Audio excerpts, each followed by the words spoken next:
The fire was never just fire. It was warmth against a world of endless cold, a fragile shield of sparks holding back the night. Imagine a small child, curled beside their mother, eyes wide as shadows danced against the cavern wall. The flickering flames painted beasts and spirits on the stone, turning silence into something alive, something almost speaking. Around them, the clan rests, hunters, elders, infants breathing softly in sleep, yet the child cannot rest. Their gaze lingers on the orange glow, on the way smoke twists upward, vanishing into the dark. They are too young to have words for what they feel, yet something stirs, a trembling recognition of impermanence. The child has seen things end. A hair pierced by a spear, writhing for a moment before stillness. The way fruit rots and crumbles, or firewood burns until only ash remains. But tonight, as the clan lies scattered in the cave, their young mind brushes against a deeper unease. In the quiet hours before dawn, a thought rises, as raw and simple as hunger, but infinitely heavier. Why must we die? To ask such a thing is to cross a threshold. Most creatures live without questions, driven by instinct, satisfied by food, shelter, mating. But this child feels the shape of an absence. They are not yet mourning anyone, perhaps, or perhaps they are remembering the fading warmth of a grandfather who did not wake one morning. Either way, the thought is not fleeting. It lingers like an ember buried deep in the coals. It burns in silence. The firelight becomes the stage for imagination. Shadows move like figures, a hand stretches, an animal leaps, a face appears. The child wonders, could those shadows be more than tricks of flame? Could the ones who are gone return this way, flickering, half-real, whispering from the dark edges of the cave? In that wonder lies the seed of all human belief, philosophy, myth. A need to connect what disappears with what remains. The child does not ask aloud yet. Questions are dangerous in their own way. Elders value silence, value obedience, value survival. The night is not for idle curiosity, it is for conserving breath, for staying hidden from the predators that roam outside. Yet children have always been reckless with silence. Their minds tumble forward into places adults dare not go. And so, even if the question is never spoken, it hovers like smoke above the fire. This moment, small, invisible, lost to time, could have been the first step into a uniquely human story. The story of wrestling with death, not just fearing it.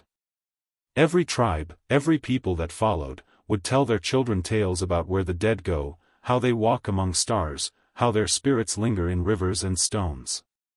But before the tales, before the songs, before even the first burial adorned with flowers, there must have been the spark of a question in the mind of a child.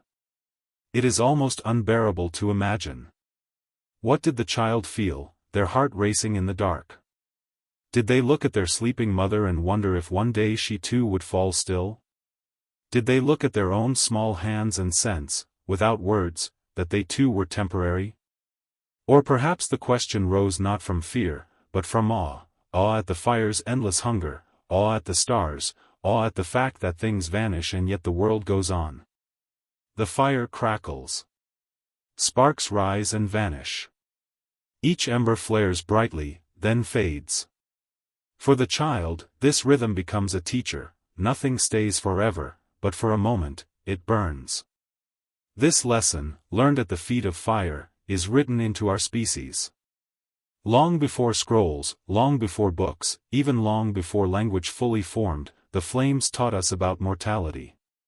In this way, the scene becomes not just a moment of childhood curiosity, but the origin of all human reflection. Every myth, every philosophy, every ritual of death may trace its lineage back to a night like this, a child's gaze, a flickering fire, and the unbearable weight of a question too large to answer.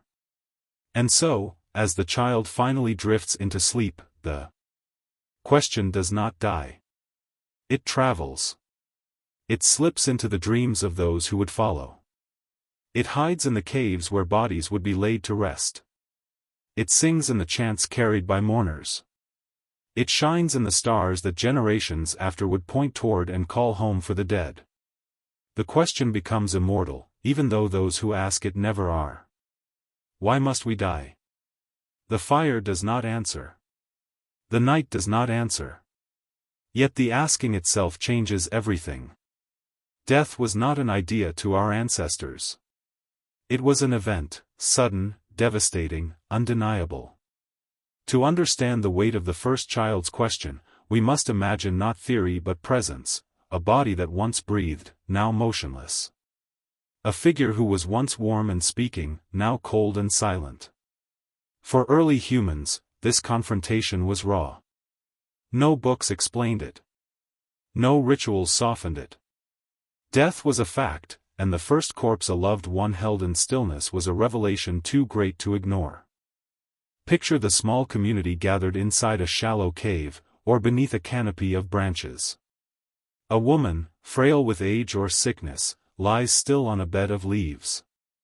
Around her, kin hover in confusion. One child presses her cheek against the woman's arm, waiting for warmth to return. Another shakes her shoulder gently, whispering sounds that once stirred her awake. But nothing comes. Eyes once bright are now closed forever, or staring blankly, glassy, unseeing. This moment is where the question begins. For the adults, perhaps there is grief, sharp, unrelenting, but familiar. Death had stalked them since birth, predators, wounds, famine, illness. But for the child, it is discovery. The woman who once laughed, who once carried them, who once touched their hair with tenderness, has become something else. Still there, and yet not. Body without person. Form without presence. The first corpse they loved. Imagine the silence that follows. The hunters exchange uneasy glances. The women hush their children with embraces. Perhaps the group stays awake through the night, guarding the body, uncertain what to do next. The cave is heavy with both smell and meaning. Flesh cools. Breathless stillness stretches across hours. For the children, who do not yet know the permanence of this change, questions form: when will she rise? Why won't she move? Where has she gone? Adults may not have the words to explain. Some may avoid the question entirely, overwhelmed themselves. Others may offer soft answers, fragments of comfort: she is sleeping. She is with the spirits. She has gone into the sky. Yet none of these answers satisfy. The child watches, waiting for movement. And when none comes, the truth begins to sink in: what lives can stop living? What is here can be gone. Anthropologists studying prehistoric sites remind us that this realization was not isolated.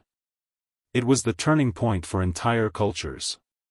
Burial sites from hundreds of thousands of years ago show careful arrangements: flowers pressed into earth, ochre dust sprinkled on bodies, stone tools laid beside the dead. These gestures suggest not just grief, but meaning-making. But before the ritual, before the first carved symbol, there must have been the ache of loss. A child's eyes staring into the still face of the one they love, unable to understand why their warmth has vanished. And here is where the question cuts deepest: why them? Why now? Why this mother, this grandfather, this sibling?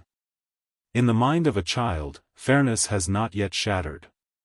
To see someone they love vanish from life is not only terrifying but unjust. They cannot help but feel betrayed by the world. If the world can take away the people they love, then what is safe? For adults, death was part of life's rhythm. The clan endured it, adapted to it, sometimes numbed themselves against it. But children resisted. They asked what others suppressed. They demanded reasons, as if the universe could be persuaded into fairness. The first corpse a child loved was the spark of everything to come: mourning songs, carved bones, myths of an afterworld, prayers to unseen powers. Because grief without meaning is unbearable. And children, in their grief, demanded answers their elders had to invent. This scene is universal, timeless. We can imagine it in the cave of Shanidar, where Neanderthals laid flowers upon their dead. We can imagine it on the banks of a river, where a mother clutched her lifeless infant while siblings wept in confusion. We can imagine it in the hush of night, when a child cried out, "Why?" and no one could speak. The first corpse they loved was not just a body. It was the birthplace of humanity's greatest question. And though millennia have passed, the child's bewilderment is ours still. Deep in the limestone caves of the Zagros Mountains lies a chamber that once echoed with sobs. The walls, wet with mineral tears, glisten in the torchlight as figures gather around a body. This is not the first death they have seen, but something different is happening here. They are not leaving the body to scavengers or the open plain. They are not abandoning it to time and weather. Tonight, they stay. Tonight, they choose to bury. Archaeologists, tens of thousands of years later, would discover the traces, Shanidar Cave in Iraq, where Neanderthals laid their dead carefully in earth. Pollen traces suggest flowers were placed with the body, bright blossoms now long gone, their meaning preserved only in the soil. These burials whisper of something profound, that even before written words, before carved symbols, humans and their close cousins saw the dead as worthy of ritual. They treated them not as discarded flesh but as something enduring. Imagine the moment itself, not the fossilized remains. The clan huddled in dim light, carrying stones, scraping earth with hands and tools. The body is placed in a hollow of the cave wall, limbs folded gently. Around them, the air smells of smoke and grief. A child, clutching a parent's hand, watches with wide, frightened eyes. To them, this is strange. Why hide the body in the ground? Why not leave it? Why return to this dark place of dripping water and cold echoes?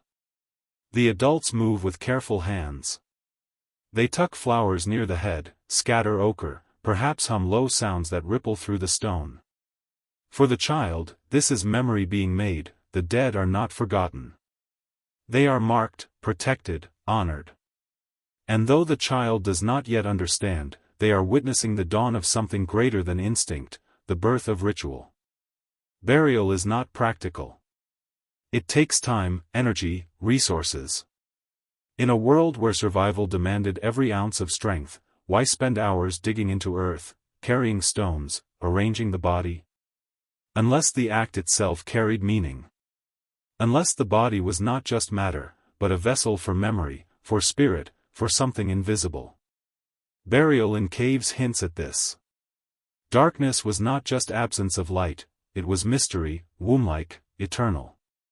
To place the dead in the cave was to return them to the earth, to an inner chamber that mirrored both birth and death.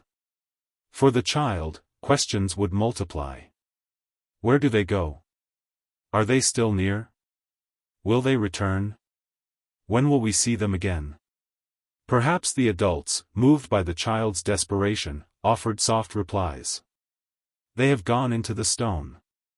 They walk in the shadows now. They are with the ancestors. And just like that, myth begins. A seed planted in the soil alongside the body.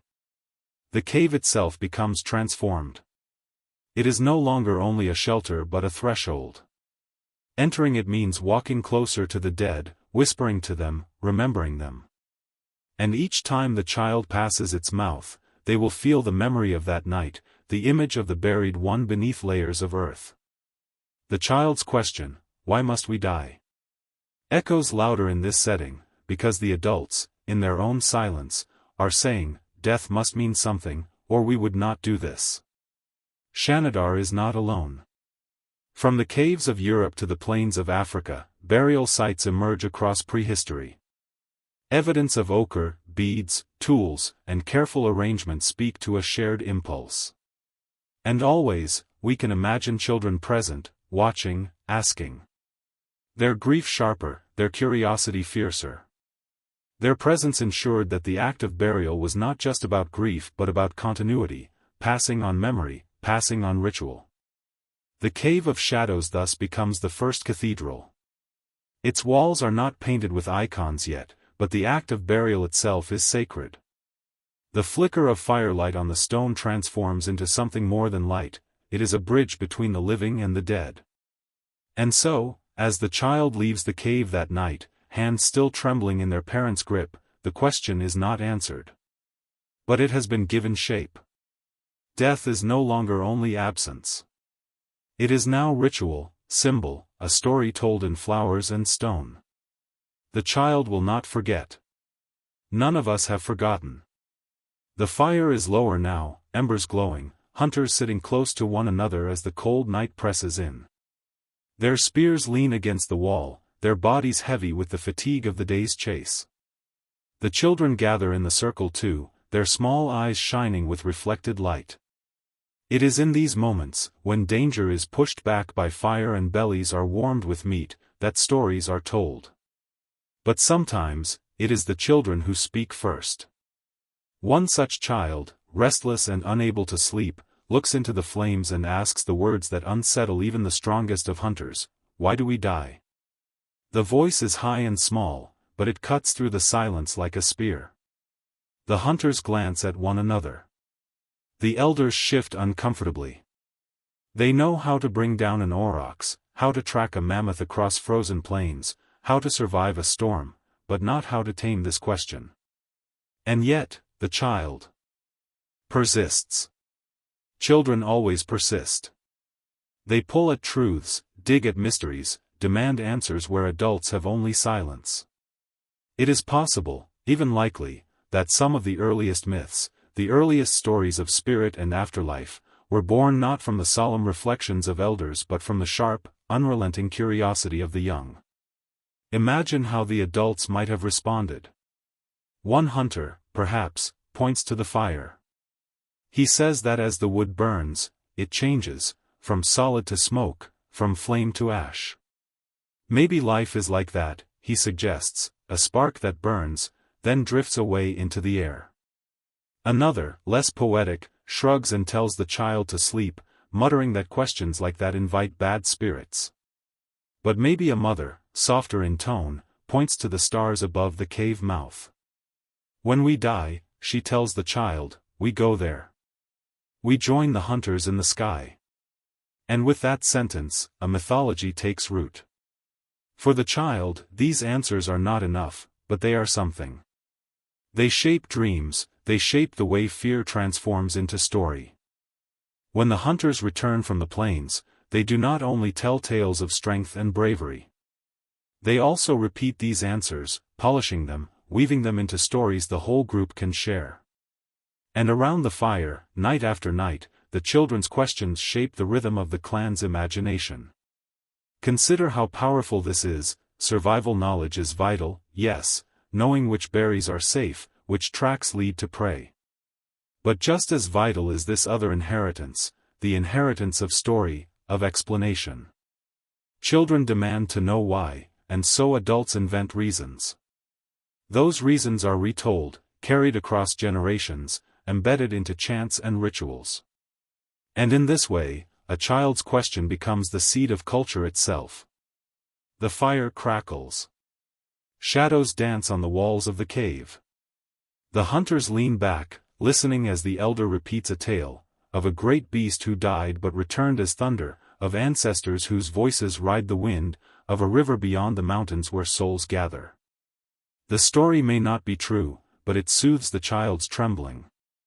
It gives shape to fear. And in the child's wide, trusting eyes, the story becomes real. This is the hidden truth of those prehistoric nights. The child's voice was not a disruption but a catalyst. It was their questions, their need for comfort, that pushed humans beyond mere survival. Adults might have endured silence. Children demanded words. And in giving them words, we created myths, rituals, and the beginnings of philosophy. So when we picture the ancient circle of hunters around the fire, we must not see only warriors boasting of kills or elders teaching survival tricks. We must see the child interrupting with the simplest, most difficult question: why must we die? And we must see how that question, asked again and again in countless caves and camps across the world, shaped the human journey as much as any tool or weapon ever did. The child's voice among hunters was not weak.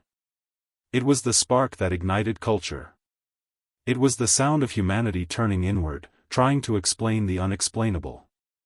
And though no story ever truly answered the question, the telling itself was enough to carry us through. The fire is lower now, embers glowing, hunters sitting close to one another as the cold night presses in. Their spears lean against the wall, their bodies heavy with the fatigue of the day's chase. The children gather in the circle too, their small eyes shining with reflected light. It is in these moments, when danger is pushed back by fire and bellies are warmed with meat, that stories are told. But sometimes, it is the children who speak first. One such child, restless and unable to sleep, looks into the flames and asks the words that unsettle even the strongest of hunters: "Why do we die?" The voice is high and small, but it cuts through the silence like a spear. The hunters glance at one another. The elders shift uncomfortably. They know how to bring down an aurochs, how to track a mammoth across frozen plains, how to survive a storm, but not how to tame this question. And yet, the child persists. Children always persist. They pull at truths, dig at mysteries, demand answers where adults have only silence. It is possible, even likely, that some of the earliest myths, the earliest stories of spirit and afterlife, were born not from the solemn reflections of elders but from the sharp, unrelenting curiosity of the young. Imagine how the adults might have responded. One hunter, perhaps, points to the fire. He says that as the wood burns, it changes, from solid to smoke, from flame to ash. Maybe life is like that, he suggests, a spark that burns, then drifts away into the air. Another, less poetic, shrugs and tells the child to sleep, muttering that questions like that invite bad spirits. But maybe a mother, softer in tone, points to the stars above the cave mouth. When we die, she tells the child, we go there. We join the hunters in the sky. And with that sentence, a mythology takes root. For the child, these answers are not enough, but they are something. They shape dreams, they shape the way fear transforms into story. When the hunters return from the plains, they do not only tell tales of strength and bravery. They also repeat these answers, polishing them, weaving them into stories the whole group can share. And around the fire, night after night, the children's questions shape the rhythm of the clan's imagination. Consider how powerful this is. Survival knowledge is vital, yes, knowing which berries are safe, which tracks lead to prey. But just as vital is this other inheritance, the inheritance of story, of explanation. Children demand to know why, and so adults invent reasons. Those reasons are retold, carried across generations, embedded into chants and rituals. And in this way, a child's question becomes the seed of culture itself. The fire crackles. Shadows dance on the walls of the cave. The hunters lean back, listening as the elder repeats a tale, of a great beast who died but returned as thunder, of ancestors whose voices ride the wind, of a river beyond the mountains where souls gather. The story may not be true, but it soothes the child's trembling. It gives shape to fear. And in the child's wide, trusting eyes, the story becomes real. This is the hidden truth of those prehistoric nights. The child's voice was not a disruption but a catalyst. It was their questions, their need for comfort, that pushed humans beyond mere survival. Adults might have endured silence. Children demanded words. And in giving them words, we created myths, rituals, and the beginnings of philosophy. So when we picture the ancient circle of hunters around the fire, we must not see only warriors boasting of kills or elders teaching survival tricks. We must see the child interrupting with the simplest, most difficult question: why must we die? And we must see how that question, asked again and again in countless caves and camps across the world, shaped the human journey as much as any tool or weapon ever did.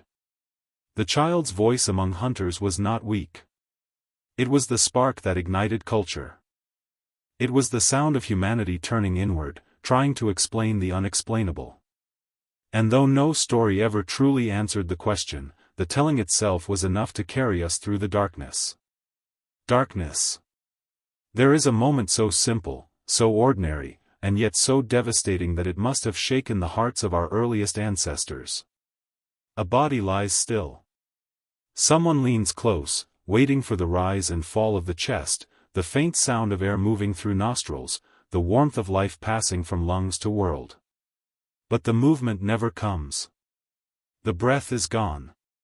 For a child, watching this for the first time, the mystery of death is not an abstract idea, it is a vanished rhythm, a silence where there should be sound. In every human culture, in every time, breath has carried a double meaning. It is the physical act of life, but also something more, the spirit, the soul, the invisible force that animates the body. Even in our own languages today, echoes remain.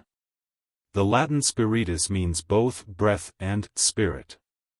The Greek pneuma is wind, air, and soul. In Hebrew, ruach is both the breath of life and the presence of the divine. These words stretch across thousands of years, but their root may lie in a child crouching beside a dying elder, whispering, "Why does the breath stop?" Imagine that scene. The fire burns low. An elder lies on furs, chest slowing, lips parting with effort. Around them, the clan gathers, waiting. A child presses their ear close, listening. They hear a rasping, a pause, a faint exhalation. And then nothing. Silence. The elder does not stir. The child waits, holding their own breath, as though willing the other's lungs to move again. But no, the chest is still. The breath is gone. This is not like food consumed or firewood burned. This is different.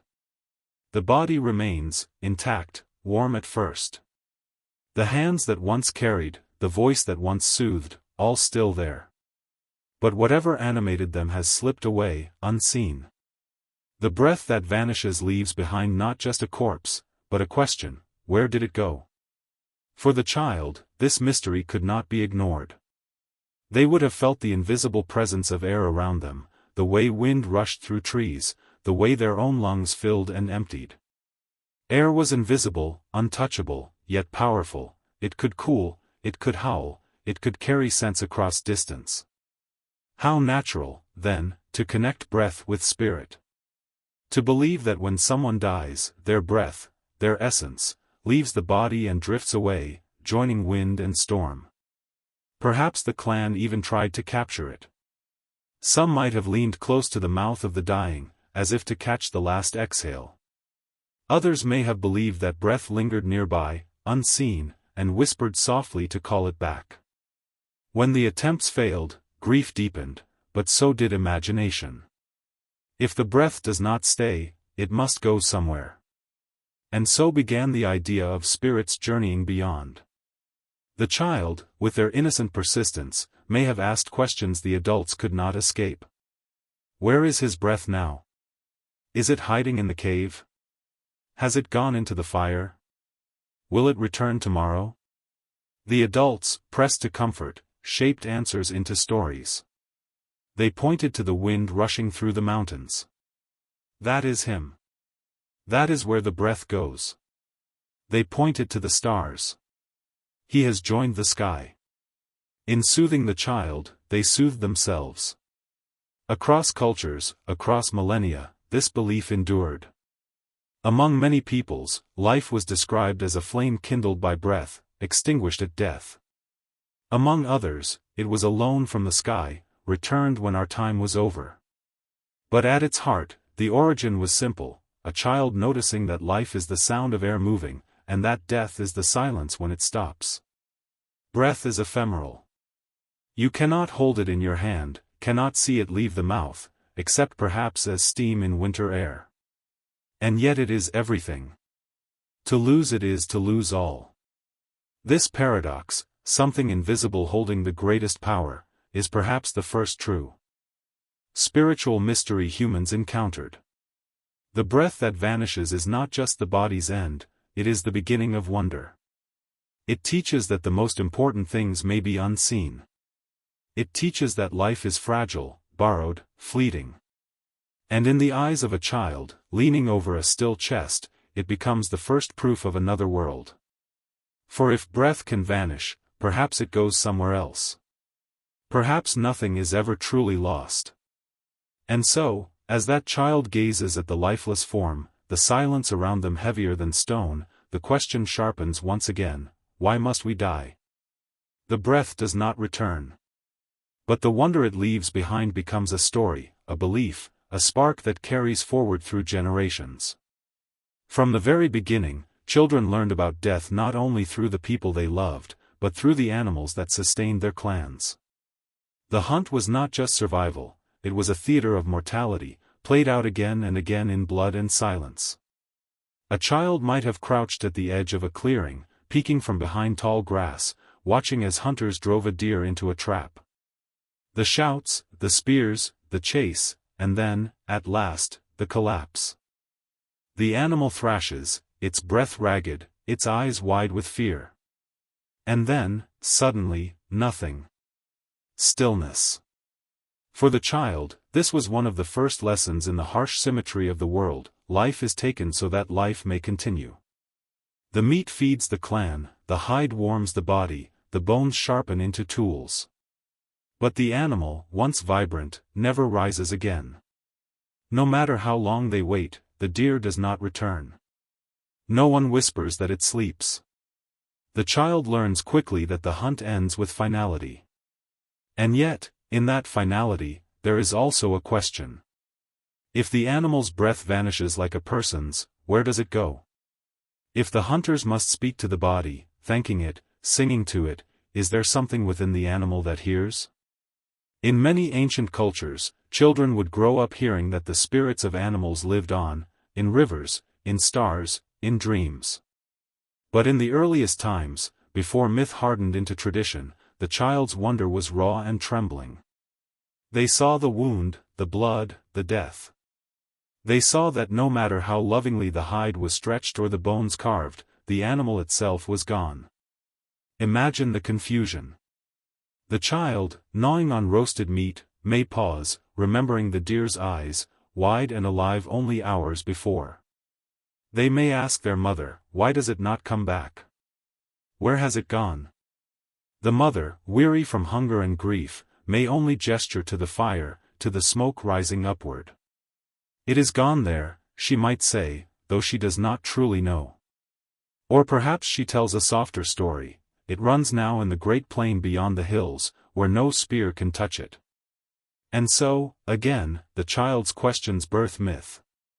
The connection between animal and human death was unavoidable.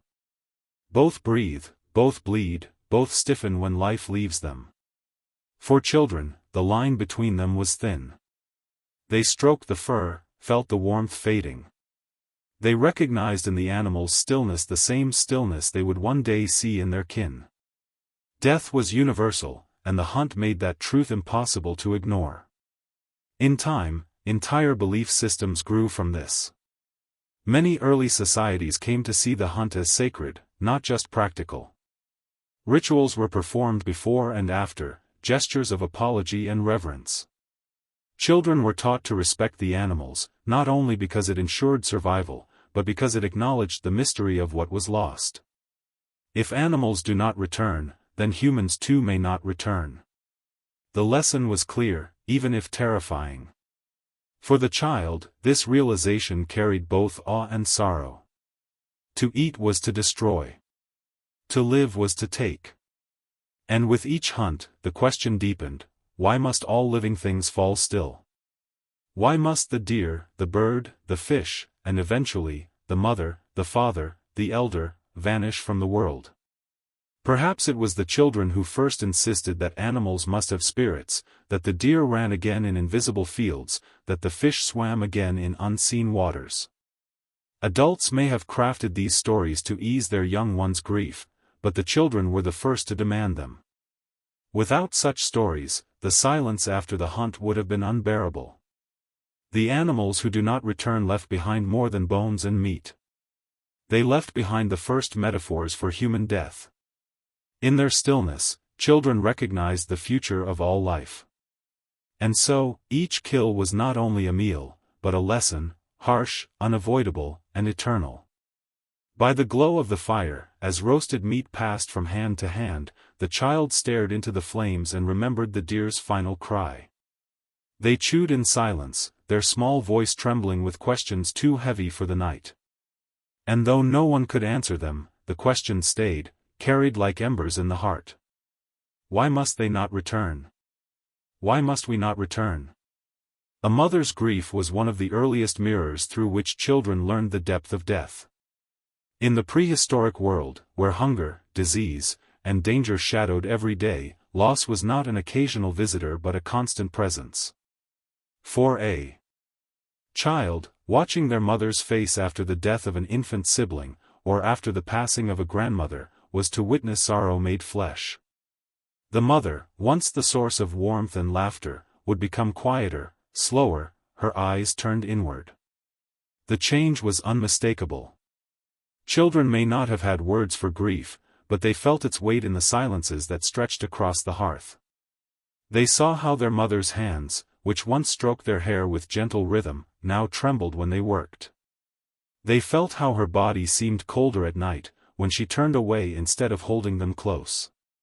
The death of another left an absence not just in the group, but in the very texture of their mother's love. And this absence terrified the child more than the sight of death itself. The mother was life's anchor, the one who fed, who held, who whispered safety against the darkness. If she hurt, if her spirit cracked, then the world itself seemed unstable. A child might ask why she no longer sang, why the familiar hum that calmed them through storms and hunger had vanished. They might crawl onto her lap, seeking reassurance, only to find her lost in distant thought, her face wet with tears. For the child, this was the most mysterious of transformations. How could someone who still breathed seem so absent? Through the ache of the mother, the child began to understand that death wounded not only the one who was gone but also those who remained.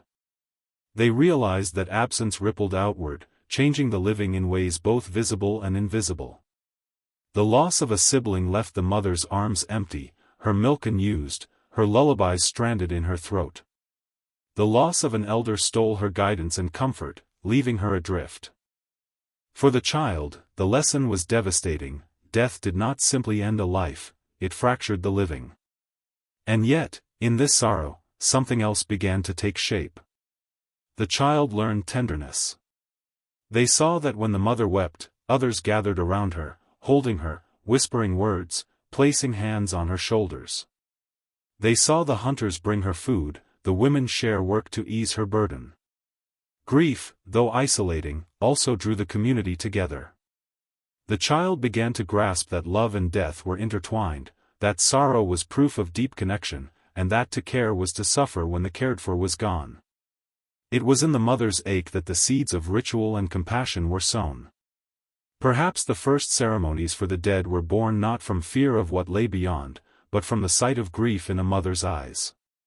To ease her pain, people buried the body with care, spoke softly to the absent one, and created stories of return and reunion. They may not have truly believed these stories at first, but they offered them anyway, because the mother needed them. The ache demanded comfort, and myth was born to fill the wound. For the child, watching all this was to learn that death was not only a question of where the departed went, but also of what remained behind. They saw how the living must carry absence like a stone in the chest. And they saw how their mother's ache never fully disappeared, even as she laughed again, even as she sang again. It lingered, like a scar, shaping her voice, her movements, her gaze. Children absorbed this truth with a mix of fear and love. They realized, perhaps for the first time, that one day they too could be the cause of such grief. That their mother, who had given them everything, could one day sit by the fire, mourning them as she mourned others. The thought was unbearable, yet it pressed into their hearts. Death was no longer only an abstract mystery, it was an emotional earthquake that shook the very core of life's most sacred bond. And still, within this ache lay an unspoken lesson: love mattered. The pain was so sharp because the love had been so deep. The child began to understand that grief was the shadow of love, and that the two could never be separated. The ache of the mother was not only a wound, it was a testament to how fiercely life clung to life. In time, these early children would carry this understanding forward, shaping the ways humans would mourn and remember for millennia. Burial rituals, ancestor worship, songs for the dead, all of them trace back to that primal moment when a child sat in silence, watching their mother's tears, and asked themselves, why must she hurt so much, if death is only sleep? The ache of the mother was the first great teacher of mortality. Through her sorrow, the child learned that death was not just the end of breath, but the unraveling of bonds, the breaking of hearts, the reshaping of lives. And in that pain, they caught their first glimpse of the truth, that to live is to love, and to love is to eventually face loss. The fire was the heart of prehistoric life. It was warmth against the endless night, a shield against predators, a place where stories began to take shape. Around the fire, the clan became more than a collection of bodies, it became a circle of voices, of faces, of souls bound together. And for children, the fire was more than comfort. It was a stage on which the great mystery of death was whispered, sung, and sometimes wept into being. Imagine a night after a loss. The hunters return without their strongest companion, or an elder has been carried to the edge of the forest and covered with stones. The air is heavy, silence presses against every chest. Yet when the fire crackles, people gather. They sit close, staring into the flames as though seeking answers in its shifting shapes. And then, softly, someone speaks. Perhaps they tell a memory of the one who is gone, the time he saved a child from a river, the song she sang when storms pounded the sky, the laugh that echoed like birdsong in the morning. These memories flicker in the minds of the listeners, as bright and brief as sparks. For the child, this is bewildering. The body of the lost one is gone, silent and still beneath the earth or stones. Yet here, in the firelight, their voice returns through another's mouth. Their gestures live again in the hands of a storyteller. Their spirit, once thought vanished, is felt as the group leans closer, nodding, smiling through tears.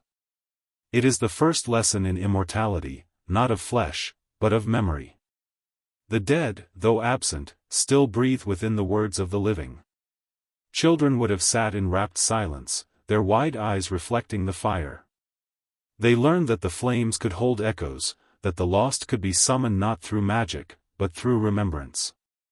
The ache in their mother's heart, the stillness of the deer, the silence of the cave, all were heavy with absence. But here, around the fire, absence was softened. Here, the dead were present again, if only for a moment, through the fragile bridge of human memory. This practice, small and instinctive at first, may have been the seed of oral tradition itself. To speak of the dead was not only to honor them, but to soothe the wounds left behind. The stories kept grief from consuming the clan. For the child, these stories were not just comfort, they were instruction. They taught that death need not mean erasure, that the vanished could live again in the warmth of fire and voice. And so, the child's question, why must we die? Was answered, if only partially, because even in dying, one could remain. The firelight also became a place where imagination and belief began to weave together. A child staring into the flames might see faces in the smoke, might hear the crackle as a whisper from beyond. When the elders spoke of spirits traveling upward, or resting in the stars, the fire made such visions possible. It was a living metaphor, wood consumed, flames rising, smoke drifting into the sky. Death, too, consumed the body, yet something, like smoke, seemed to rise beyond. And so, the fire was more than survival. It was a temple. Each ember a prayer, each flicker a reminder of how brief and bright life could be. For children, who learned most through images and stories, the fire became a classroom of mortality. They saw its rhythm mirrored in human lives, birth as a spark, youth as a growing flame, old age as smoke drifting away, death as ashes cooling in the dirt. The metaphor burned itself into their minds long before words for philosophy existed. Echoes in the firelight were not just stories of the dead, they were beginnings of hope. The idea that the lost could still be with us, that they could be spoken back into the circle, gave meaning to grief. It told the child that death did not erase everything. That while bodies fell, something could be carried forward, a laugh, a lesson, a name, a gesture. These small pieces, shared around the fire, became the first form of immortality. The child, clutching their knees, listened as elders spoke and felt the weight of silence between words. They did not yet know what death truly meant, but they sensed that memory was a kind of survival. And perhaps, in their small heart, a seed of comfort grew. Even if they too must die, perhaps someone would sit at the fire one night, telling of their laughter, their questions, their life. Perhaps the fire would hold their echo too. The fire burned long into the night, and when the child finally slept, the crackling followed them into dreams. In those dreams, the lost returned, walking, singing, smiling.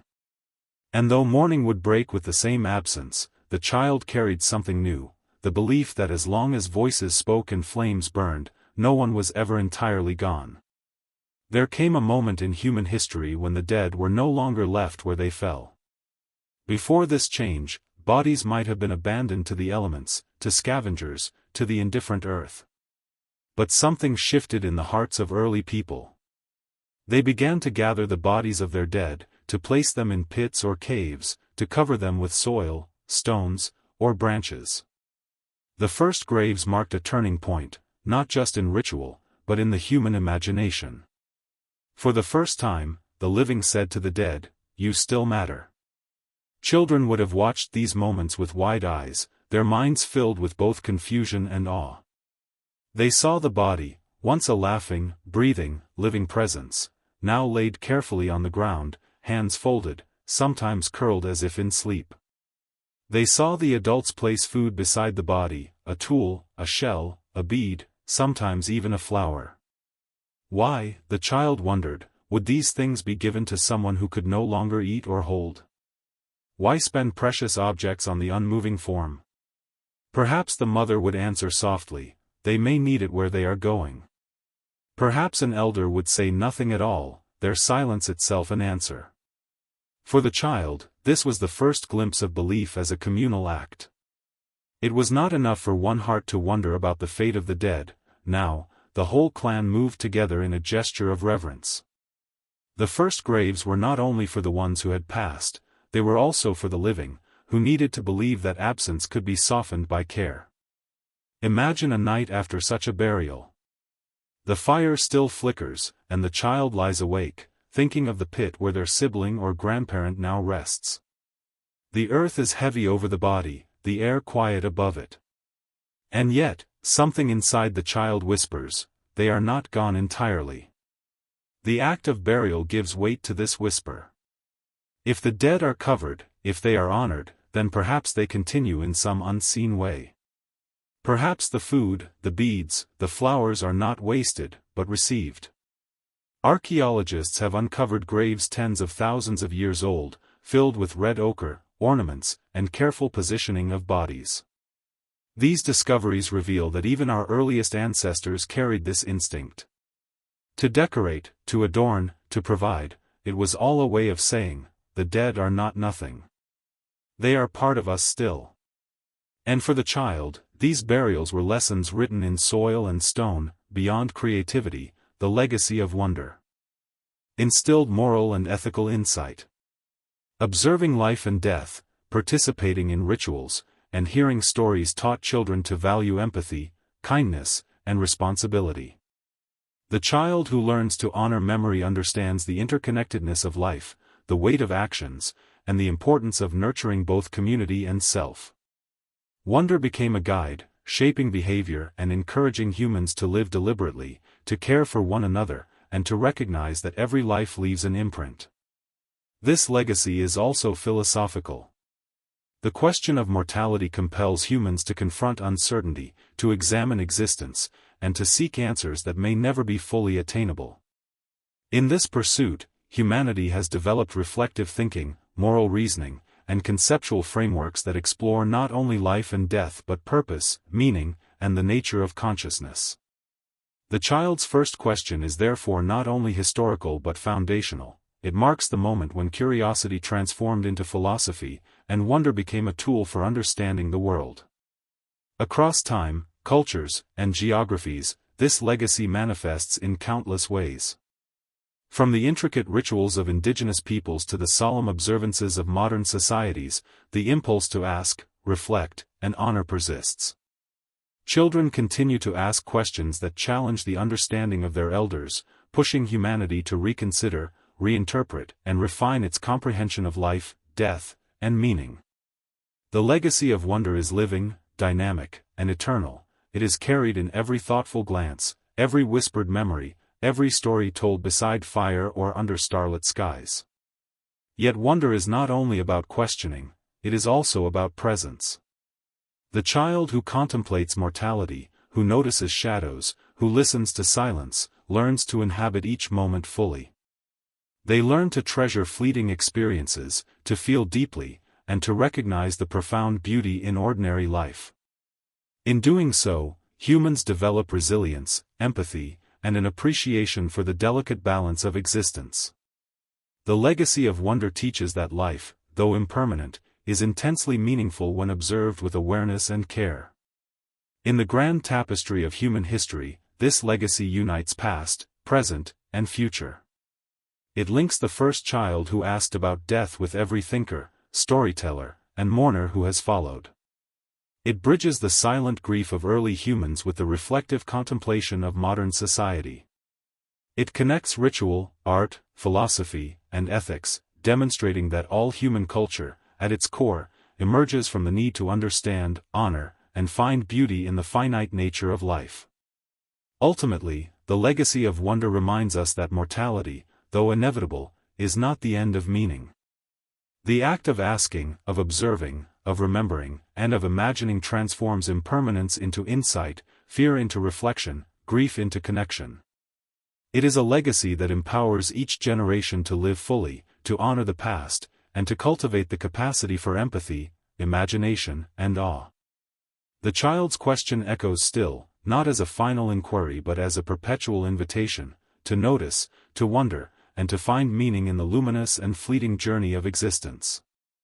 Death was no longer merely an end, it was a passage, a journey, a transformation. The first graves also taught the child about permanence. Unlike a body left to the wind or beasts, a buried one remained hidden, unseen. The earth swallowed it, guarding it.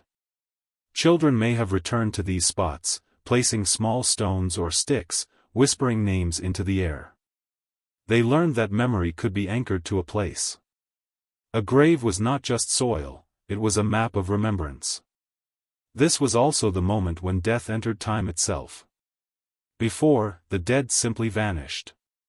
Now, with graves, they had a location, a marker. The living could return, could measure the seasons against the resting place, could tell stories while pointing to the earth that held the body. A grave gave the past a body, and the child began to sense the difference between then and now. The ritual of burial was not only solemn. Sometimes it was beautiful. Imagine wildflowers placed in a pit, their colors bright against the pale skin of the dead. Imagine shells from a river, polished by water, shining beside the still hands. Imagine red ochre dust sprinkled like sunlight across the face. The child, watching, would have felt something stir, a sense that beauty could exist even in loss. That honoring the dead could also honor the living, reminding them that love endured beyond breath. And yet, the graves carried weight too heavy for a child to bear. They meant finality. Once the earth was pressed down, once the stones were laid, there was no return. The child may have begged, "Do not cover them. They will come back." But the adults, weary and knowing, pressed on. In that moment, the child learned that death is not only absence but acceptance, a surrender that the living must perform, whether they wish to or not. Still, hope clung to the ritual. Perhaps the earth itself was seen as a womb, holding the dead for a time before release into another world. Perhaps the grave was not an end, but a threshold. The child may have dreamed of the buried one waking in another place, standing tall, carrying the beads and shells into a brighter realm. And so the grave, while closing a chapter, also opened an unseen door. The first graves were more than holes in the ground, they were the first monuments to the human soul. They told children that the dead were not garbage to discard, but treasures to keep safe. They told them that memory mattered, that respect stretched beyond the horizon of life. And they told them, in a language of soil and silence, that the question "why must we die?" could never be answered simply, but it could be honored. Through the grave, children learned to carry their grief in ritual form. They saw that though death took away, it also gave meaning, gave story, gave a place to gather memory. And as they grew, they would pass this practice on, shaping the very foundation of human culture. For in those first graves lay not only bodies, but the beginnings of belief itself. In every clan, the elders were the keepers of memory. Their voices carried the weight of seasons, of migrations, of hunts long past. To a child, the elders were living archives, faces lined by years of wind and sun, eyes that seemed to have seen everything. When questions of life and death rose, questions that mothers could not answer, that fathers brushed aside with silence, it was often to the elders that children turned. And when the elders spoke, the whole circle listened. Picture a cold night, the fire blazing low, sparks flying into the dark. A child, restless with grief after the burial of a sibling, tugs at the skin cloak of a grandmother or a scarred old hunter. The small voice asks the question that has no easy reply: why do they not come back? Why must we die? The circle grows still. The hunters pause in sharpening their spears, the women set down their grinding stones. All eyes turn to the elder, whose silence stretches long enough to make the flames seem louder. And then, finally, a story begins. The story might not be an answer, but a journey. Perhaps the elder tells of a time when the sky was lower, and the first people could walk into it as easily as stepping into a river. Perhaps they tell of a great beast that swallows souls and carries them to another world. Or perhaps they whisper of a cave beyond the mountains where the ancestors live, tending eternal fires. The details shift from clan to clan, but the purpose is the same: to place death within a frame of meaning, to turn absence into myth. For the child, the elder's voice is spellbinding. Each word feels like a stone laid across a river of confusion, giving them a way to step forward. They do not fully understand, but they believe, not because the story is logical, but because it is spoken with authority, with the calm of someone who has seen many lives begin and end. The elders' wrinkles themselves are proof: here is one who has walked close to death yet still breathes, one who knows the path. The elders did more than answer, they shaped the first philosophies. In their stories, death was not chaos but order. Every life had its season, every end its place. They might say, as leaves fall in the cold, so must we. And as new leaves return, so do the young. They pointed to cycles in nature, showing the child that life and death were woven into the same pattern. The sun vanished each night, yet always returned. The moon shrank and grew again. Why should people be different? At times, the elders' words were gentle, meant to soothe. They spoke of reunion, of meeting lost kin in the land beyond, of hearing once more the songs of those who had gone before. At other times, they were stern, reminding the young that death gave weight to life. We die, an elder might say, so that the earth is never too full, so that you may take our place. In those lessons, the child began to sense not only grief, but duty, the understanding that life was borrowed, not owned. For children, these stories became the framework of reality.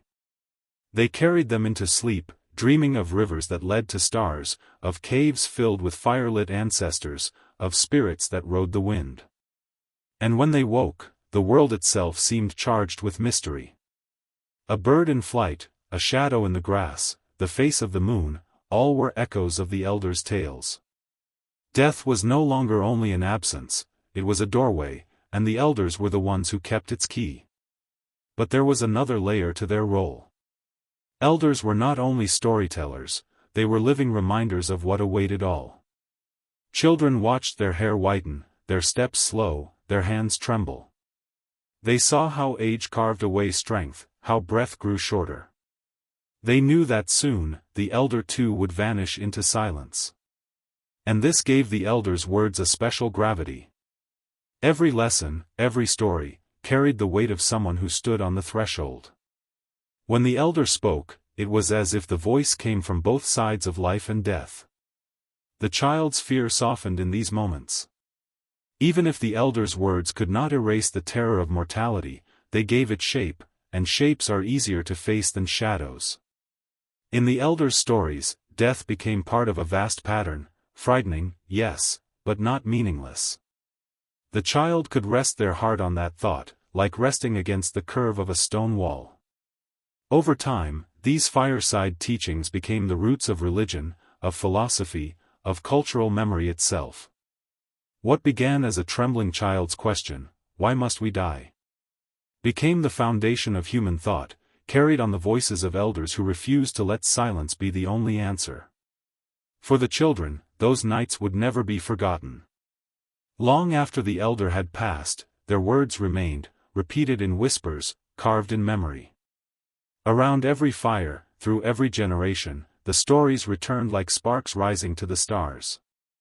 And so, though the elders died, their voices lived on, carried by children who had once asked in fear, and who now, with trembling voices, gave the same stories to the next. The first philosophy was not written in stone or clay. It was spoken, fragile and fleeting, around the fire.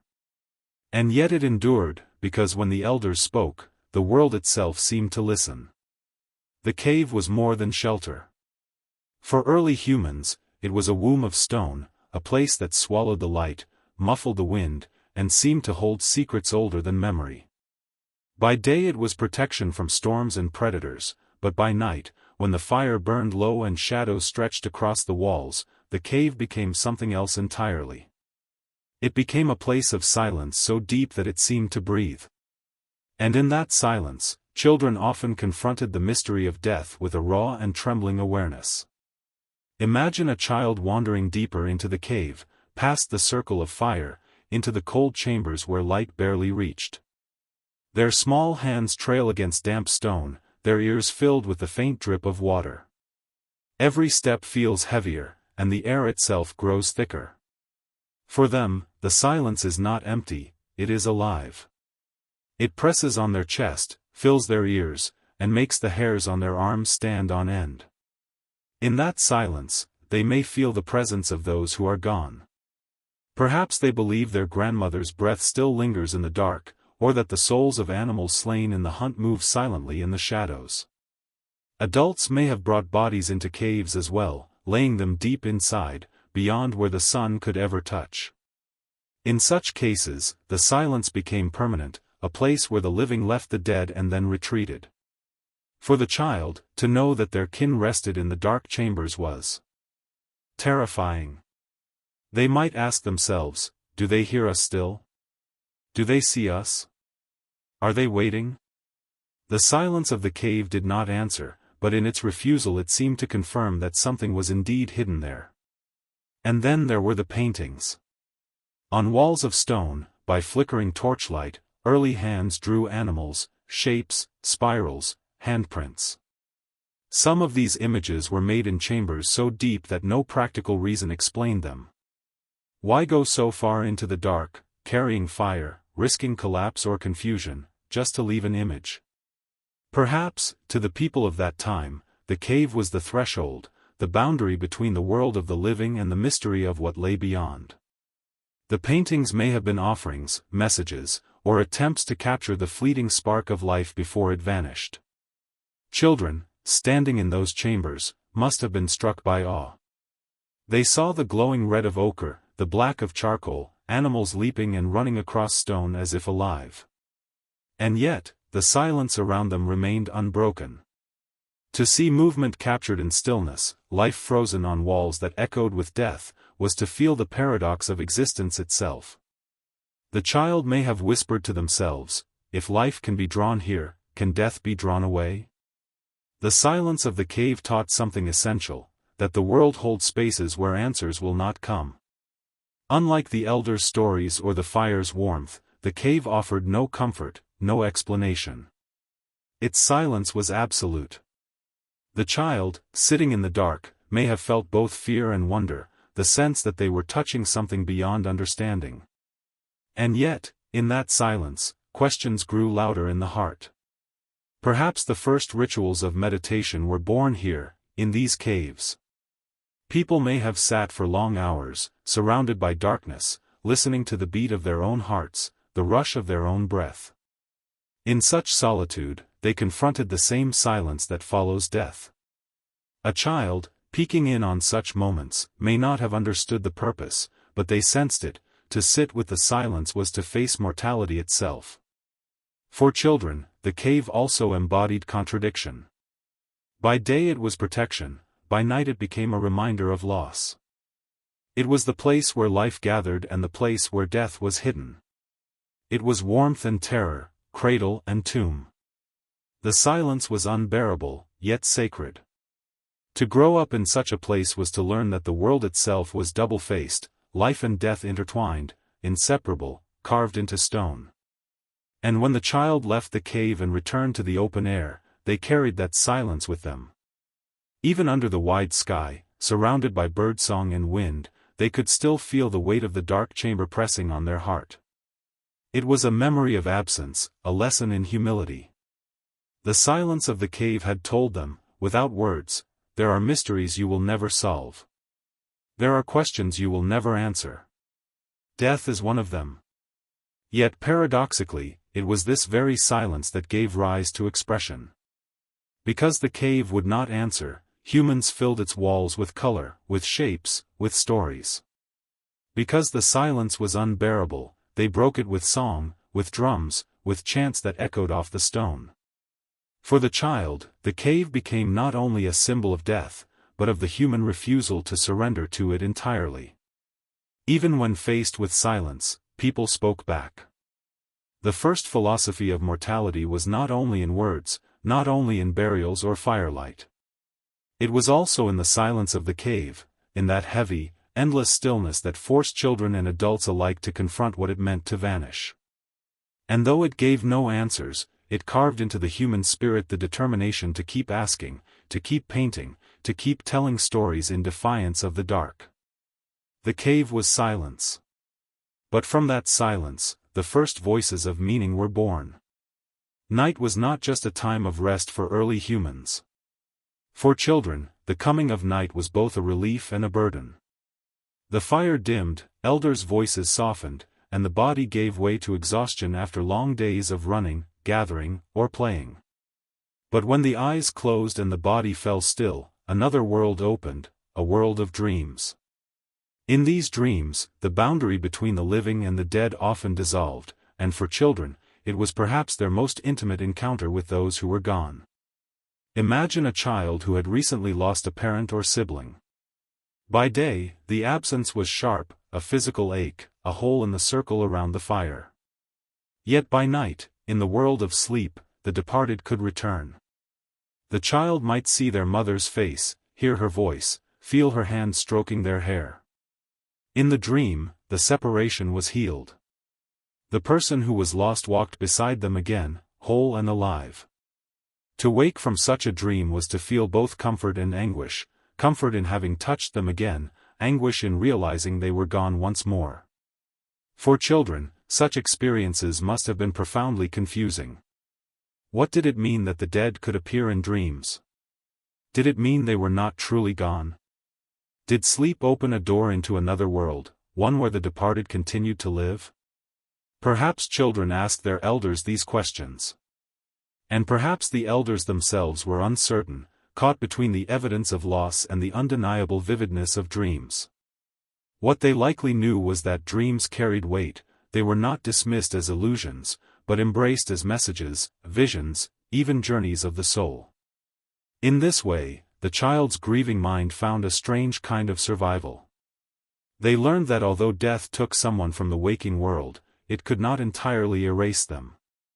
At night, the departed returned in whispers, gestures, fragments of memory woven into the dreamscape. This gave children both solace and a sense of mystery. The dream became a bridge across the chasm of mortality, fragile yet luminous. Sometimes dreams were terrifying. A child might dream not of reunion, but of pursuit. They might see the dead calling them, reaching out, urging them to follow into shadow. Such dreams were chilling, perhaps interpreted as warnings. Elders may have told the child that the spirits of the dead had their own realm and should not be followed too far. In this way, dreams taught boundaries. One could glimpse the departed, but one must not linger too long in their world. At the same time, dreams may have planted the earliest seeds of belief in an afterlife. If the dead could walk in dreams, then surely they still existed somewhere. If a child could hear their voice at night, then perhaps the voice echoed in another place, a place unreachable by day but real nonetheless. For children, the dream world may have been their first introduction to the idea that life does not simply end, that it transforms into something unseen. The act of sharing dreams also deepened this mystery. Around the fire, a child might tell their companions, "I saw Father last night. He was hunting again, laughing." Another child might say, "I saw Grandmother. She gave me food." Such confessions were not dismissed, but taken seriously, because they touched on questions larger than survival. In these exchanges, the community found a collective way to keep the dead present. The dream was not just a private experience but a communal bridge to the past. For children, the emotional impact was immense. The return of the dead in dreams softened grief, kept memories vivid, and allowed love to survive the finality of death. But it also sharpened awareness of mortality itself. They learned early that the waking world was fragile, that those they loved could vanish at any moment, yet also return in forms that defied explanation. Dreams taught them that death was not only an ending but also a transformation, a shifting of presence into another state. Over time, these recurring experiences may have been woven into myths. The dream world became linked with the spirit world. Shamans, who often entered trances resembling dreams, may have been seen as travelers who could walk further into the realm of the departed and return with knowledge. For children, watching these figures and hearing their stories reinforced the idea that dreams were not accidents of the mind but pathways into the unknown. But on the most personal level, for the child lying under skins or curled against a sibling by the fire, dreams were deeply emotional. They were not philosophy or ritual, but love and loss made tangible. To see a dead parent smile in a dream was to feel hope surge like fire.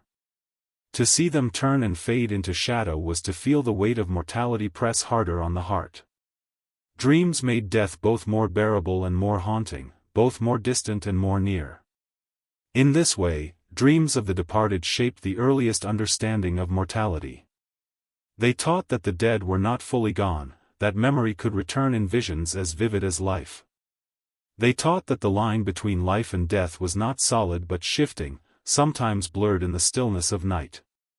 For children, the dream was both a gift and a torment, an invitation to imagine that love survived beyond the grave. And perhaps most importantly, dreams gave the child a sense of continuity.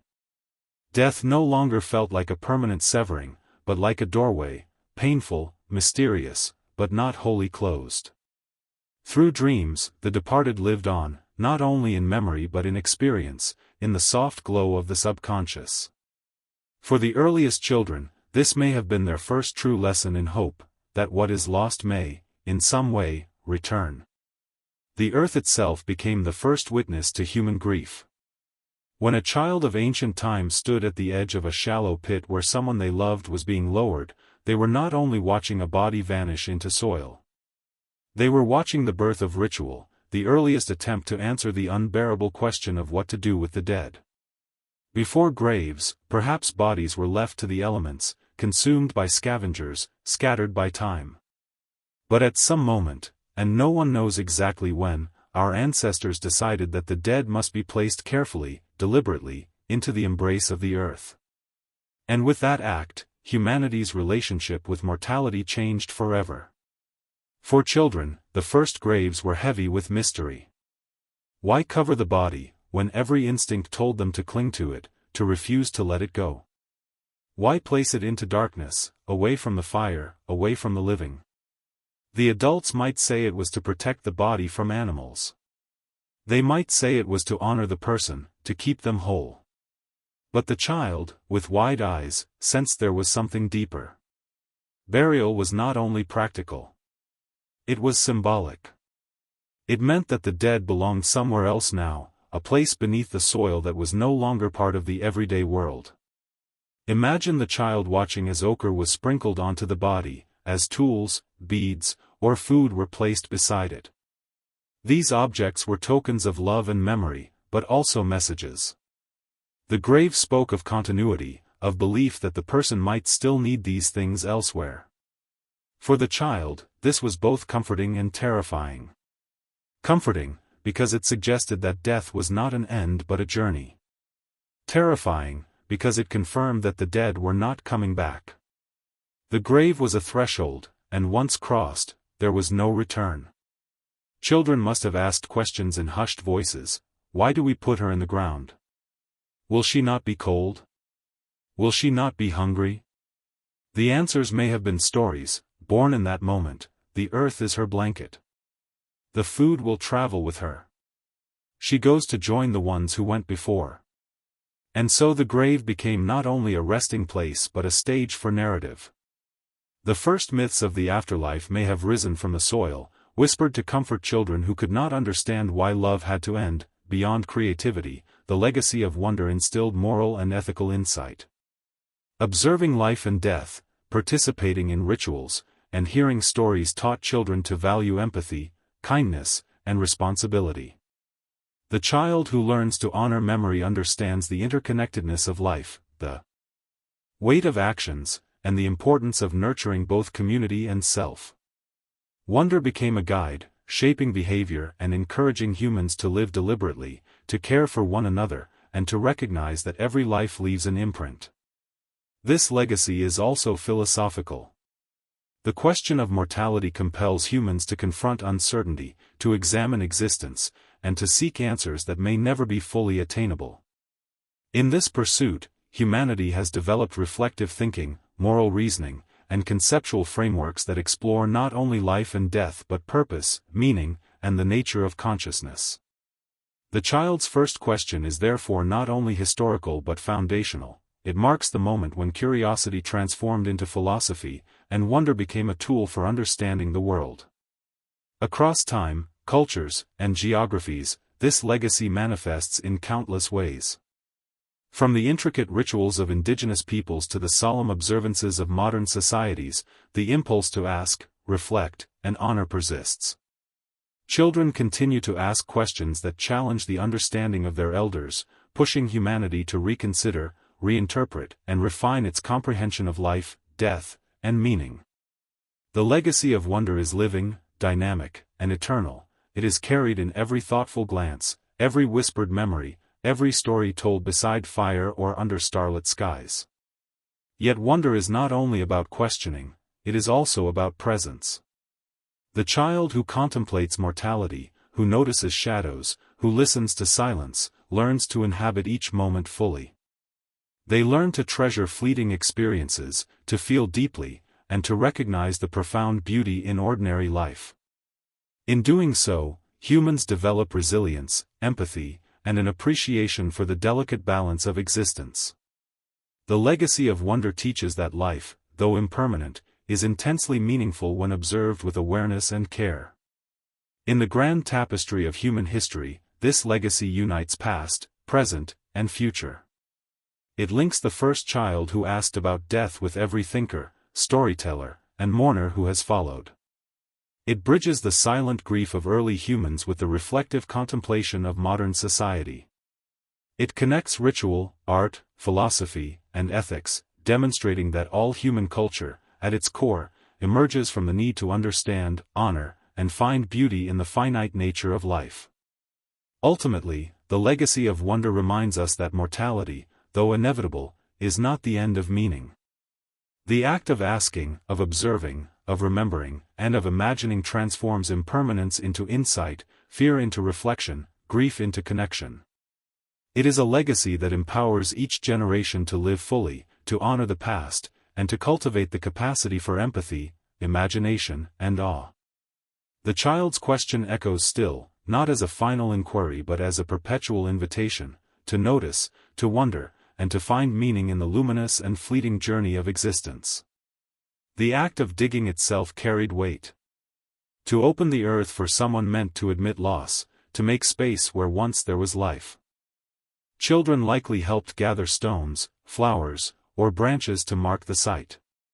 In doing so, they learned something profound, that memory requires place. The grave anchored grief to a visible spot, a place where one could return. It transformed absence into presence, into a mound or a marker that said, "Here. Here is where the one you love has gone." Over time, these graves became more elaborate. But in the earliest days, even the simplest one must have felt monumental. To a child, the covering of the body with earth was perhaps the most final act they had ever witnessed. When the last handful of soil fell, the face was gone forever. The silence that followed must have been crushing, broken only by the sounds of wind or birds overhead. In that silence, the child began to grasp mortality in its starkest form. And yet, the grave also gave something back. It gave a ritual.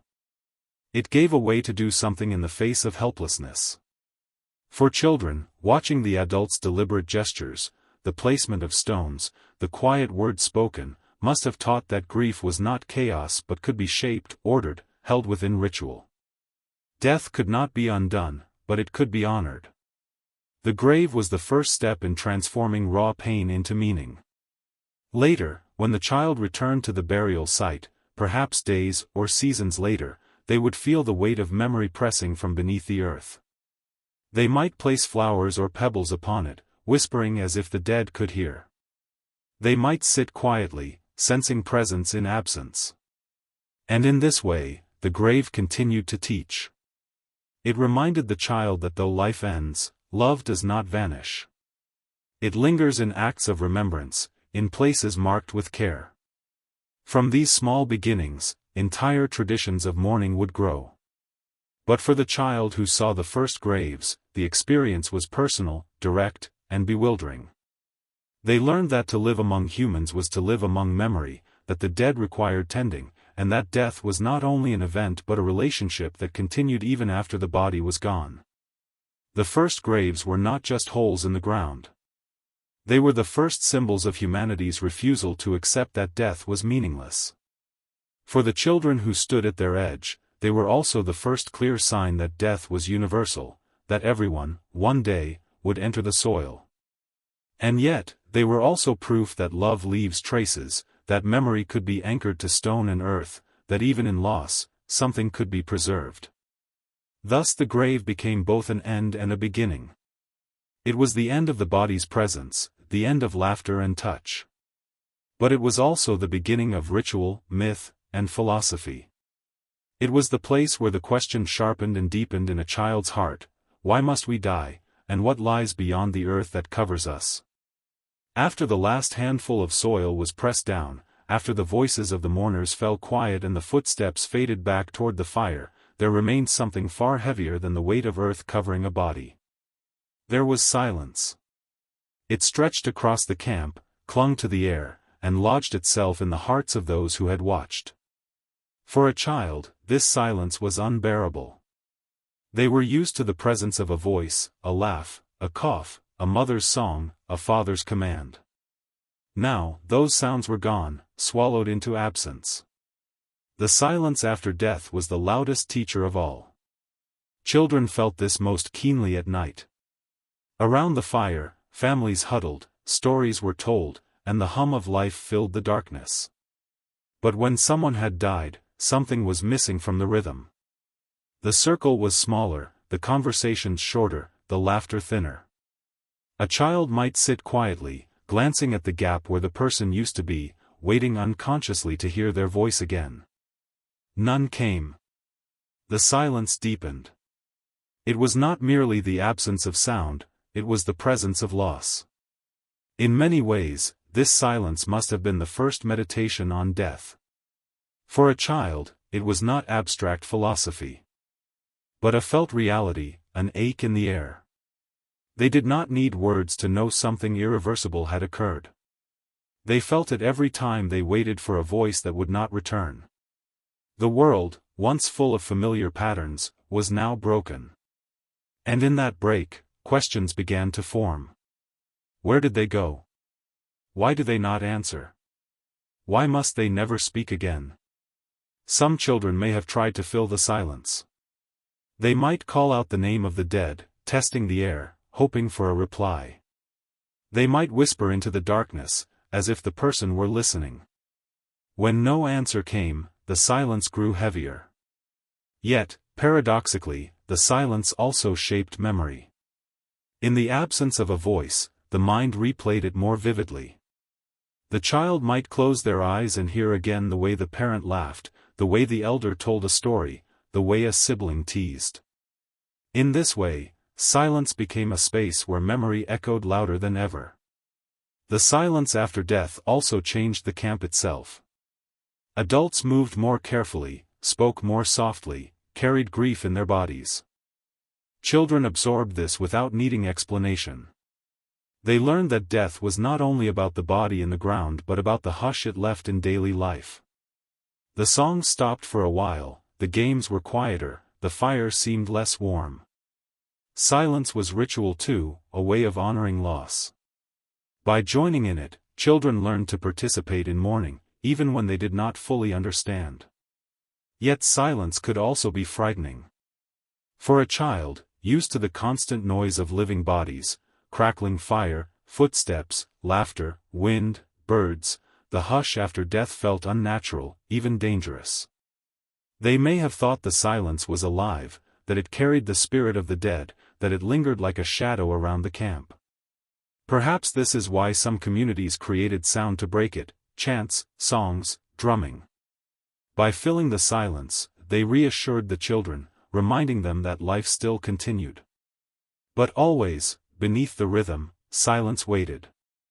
And so, silence itself became one of the earliest teachers of mortality. It taught children that death was not only visible in the body but audible in the world.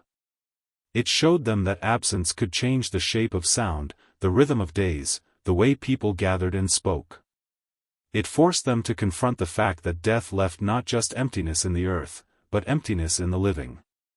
Over time, silence after death would take many forms: moments of quiet at funerals, pauses in prayers, rituals of mourning across cultures. But in those earliest days, before religion and ceremony gave it names, silence was raw and unadorned. For children, it was simply the sharpest reminder that someone was gone. Yet silence also carried a paradox. In its heaviness, it created space for something else to emerge. Into silence, stories were whispered. Into silence, dreams were shared. Into silence, the child's first deep questions took root. Beyond creativity, the legacy of wonder instilled moral and ethical insight. Observing life and death, participating in rituals, and hearing stories taught children to value empathy, kindness, and responsibility. The child who learns to honor memory understands the interconnectedness of life, the weight of actions, and the importance of nurturing both community and self. Wonder became a guide, shaping behavior and encouraging humans to live deliberately, to care for one another, and to recognize that every life leaves an imprint. This legacy is also philosophical. The question of mortality compels humans to confront uncertainty, to examine existence, and to seek answers that may never be fully attainable. In this pursuit, humanity has developed reflective thinking, moral reasoning, and conceptual frameworks that explore not only life and death but purpose, meaning, and the nature of consciousness. The child's first question is therefore not only historical but foundational: it marks the moment when curiosity transformed into philosophy, and wonder became a tool for understanding the world. Across time, cultures, and geographies, this legacy manifests in countless ways. From the intricate rituals of indigenous peoples to the solemn observances of modern societies, the impulse to ask, reflect, and honor persists. Children continue to ask questions that challenge the understanding of their elders, pushing humanity to reconsider, reinterpret, and refine its comprehension of life, death, and meaning. The legacy of wonder is living, dynamic, and eternal. It is carried in every thoughtful glance, every whispered memory, every story told beside fire or under starlit skies. Yet wonder is not only about questioning, it is also about presence. The child who contemplates mortality, who notices shadows, who listens to silence, learns to inhabit each moment fully. They learn to treasure fleeting experiences, to feel deeply, and to recognize the profound beauty in ordinary life. In doing so, humans develop resilience, empathy, and an appreciation for the delicate balance of existence. The legacy of wonder teaches that life, though impermanent, is intensely meaningful when observed with awareness and care. In the grand tapestry of human history, this legacy unites past, present, and future. It links the first child who asked about death with every thinker, storyteller, and mourner who has followed. It bridges the silent grief of early humans with the reflective contemplation of modern society. It connects ritual, art, philosophy, and ethics, demonstrating that all human culture, at its core, emerges from the need to understand, honor, and find beauty in the finite nature of life. Ultimately, the legacy of wonder reminds us that mortality, though inevitable, is not the end of meaning. The act of asking, of observing, of remembering, and of imagining transforms impermanence into insight, fear into reflection, grief into connection. It is a legacy that empowers each generation to live fully, to honor the past, and to cultivate the capacity for empathy, imagination, and awe.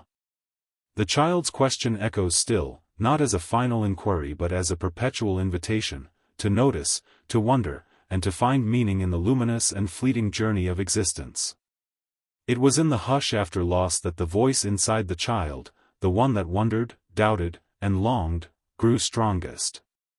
Silence gave birth to philosophy, not in words but in feeling. Picture the child lying awake at night, the fire dim, the air cool. The voices of the living are hushed, but inside their small mind, questions ring louder than drums.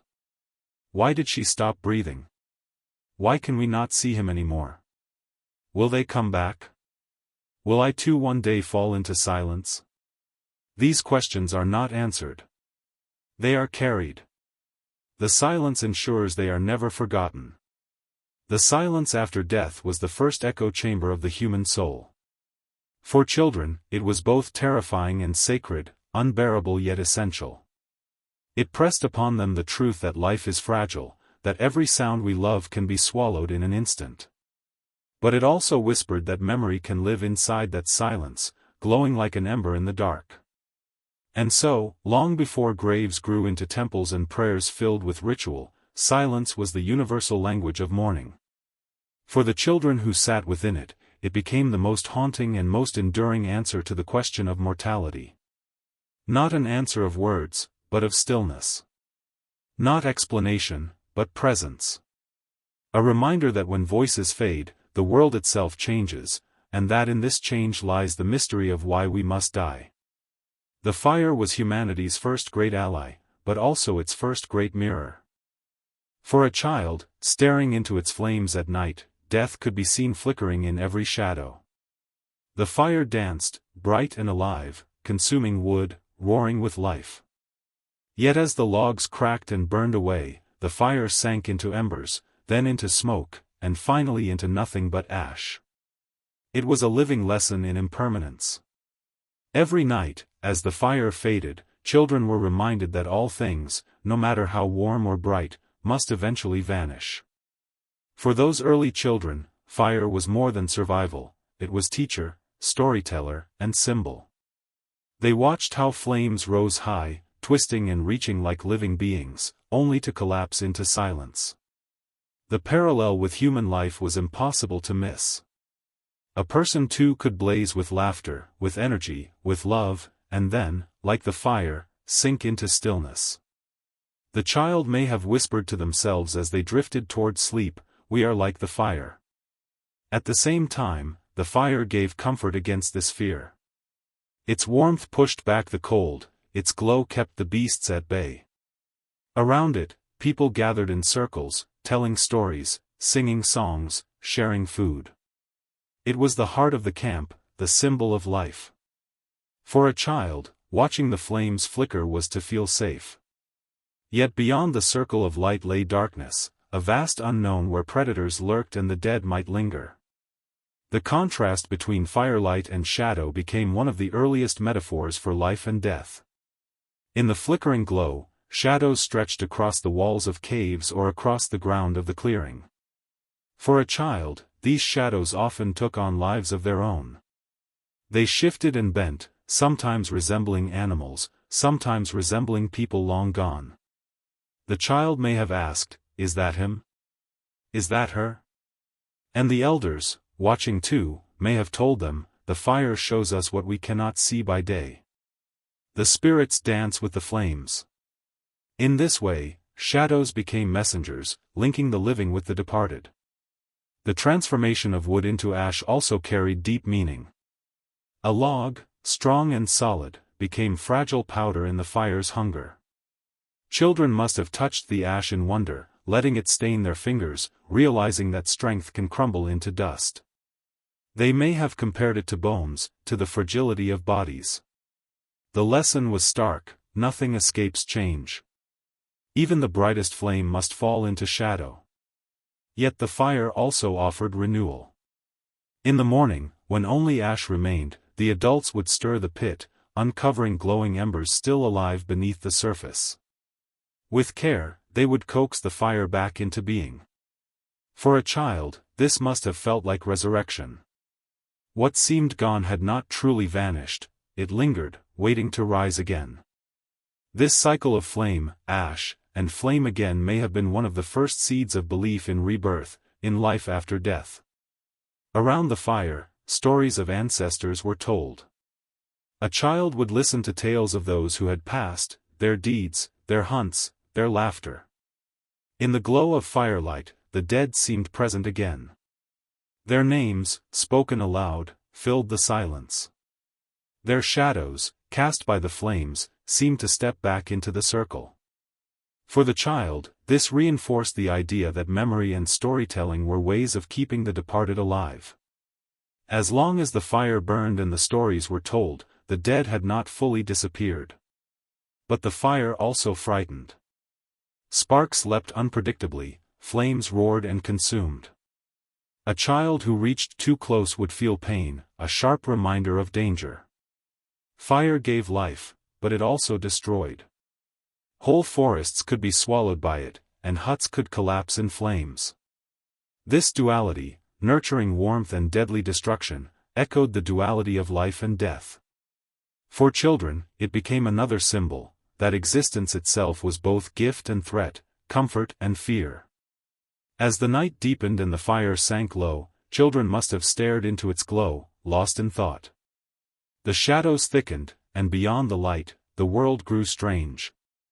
Their minds, already stirred by grief and questions, must have felt the fire whisper to them, "This too is what happens to us. We burn, we shine, and then we fade." Yet another whisper lingered too, but perhaps something small remains, a spark, an ember, waiting to rise again. The shadow of the fire thus became one of humanity's earliest teachers. It reminded children that life was fleeting but also hinted that endings might not be absolute. It gave them images to understand what words could not yet explain: the blazing of youth, the dimming of old age, the ash of death, the ember of memory. Around its glow, they first encountered both the fear of mortality and the fragile hope of continuation. For a child, the fire was more than light. It was a mirror of existence, reflecting both the inevitability of death and the stubborn persistence of life. Every flame, every shadow, every ember carried a lesson, etched not in speech but in sight and sensation. And as the sparks rose into the night sky, disappearing among the stars, the child may have whispered to themselves, "So too do we rise, and so too do we vanish." It is one thing for a child to feel the weight of death in silence, to carry the questions inside their small chest. But it is another thing entirely for those questions to finally be spoken aloud. At some moment, long ago, in a cave, or beneath a canopy of stars, or by the side of a burial mound, a child's voice broke the hush. Soft, uncertain, trembling perhaps, but clear enough to pierce the air. Why must we die? This was no ordinary question. Children had always asked why. Why the sky turned red at dusk. Why the river ran in one direction and not the other. Why the wind howled in the trees. But this question was different. It did not ask about the shape of the world, but about the breaking of it. It was not a question about curiosity, but about grief. And once asked, it could not be ignored. For the adults, the question may have been as unsettling as the silence it shattered. They too carried it, deep inside, though wrapped in ritual, in story, in unspoken resignation. But hearing it from the mouth of a child must have been like being pierced by their own buried fears. The child gave voice to what everyone felt but dared not name. It is possible that the first myths were born not from the imagination of the elders, but from the insistence of children who needed answers. Imagine the scene. A mother, her hands still trembling from covering her sister's grave, hears her child whisper, "Where has she gone? Why do we not go with her? Why do we put her into the ground?" The mother cannot say she does not know. The child's eyes are too searching, too desperate. So she shapes words out of longing. She has gone to a place where her body rests but her spirit runs. She will watch us from the sky. The child nods, comforted but still uncertain. In this way, myth and philosophy are not inventions of detachment, they are acts of love, spun out of necessity. The spoken question also transformed the way communities experienced death. Once the child asked, others may have joined in. Perhaps another child said, "Will we die too?" Perhaps an elder, his face worn by years, finally answered, "Yes, but not today." In these exchanges, mortality shifted from a silent ache into shared dialogue. Questions once carried alone became communal, and in being shared, they became less unbearable. There must have been moments of frustration too. Adults, unable to explain, might have silenced the child, "Do not ask. It is the way of things." Yet even such refusals carried meaning. They taught that the question was dangerous, sacred even. The child learned that not everything has an answer, that some questions are larger than human voices can contain. But still, the asking itself mattered. To speak aloud was to challenge silence, to push against the finality of death with words. In this way, the child's question became humanity's first philosophy. It was not shaped in abstract terms, not written on stone tablets or debated in temples. It was raw, emotional, born of loss. But it opened the door. Once, "Why must we die?" was asked, it demanded others, "What happens when we do? Where do we go? Why are we alive at all?" Each question unfurled from the last, like sparks leaping from the fire into the night. For the child, speaking the question may have brought both fear and relief. Fear, because to say it aloud was to admit what they already knew, that death came for all, even for them. Relief, because in asking, they discovered they were not alone. Others too carried the same wonder, the same dread. In the echo of their question, they heard their community's voice rise to meet them. Perhaps this was the moment when the first rituals of storytelling, prayer, or song began to grow. For when a child asked why, words had to be offered in return.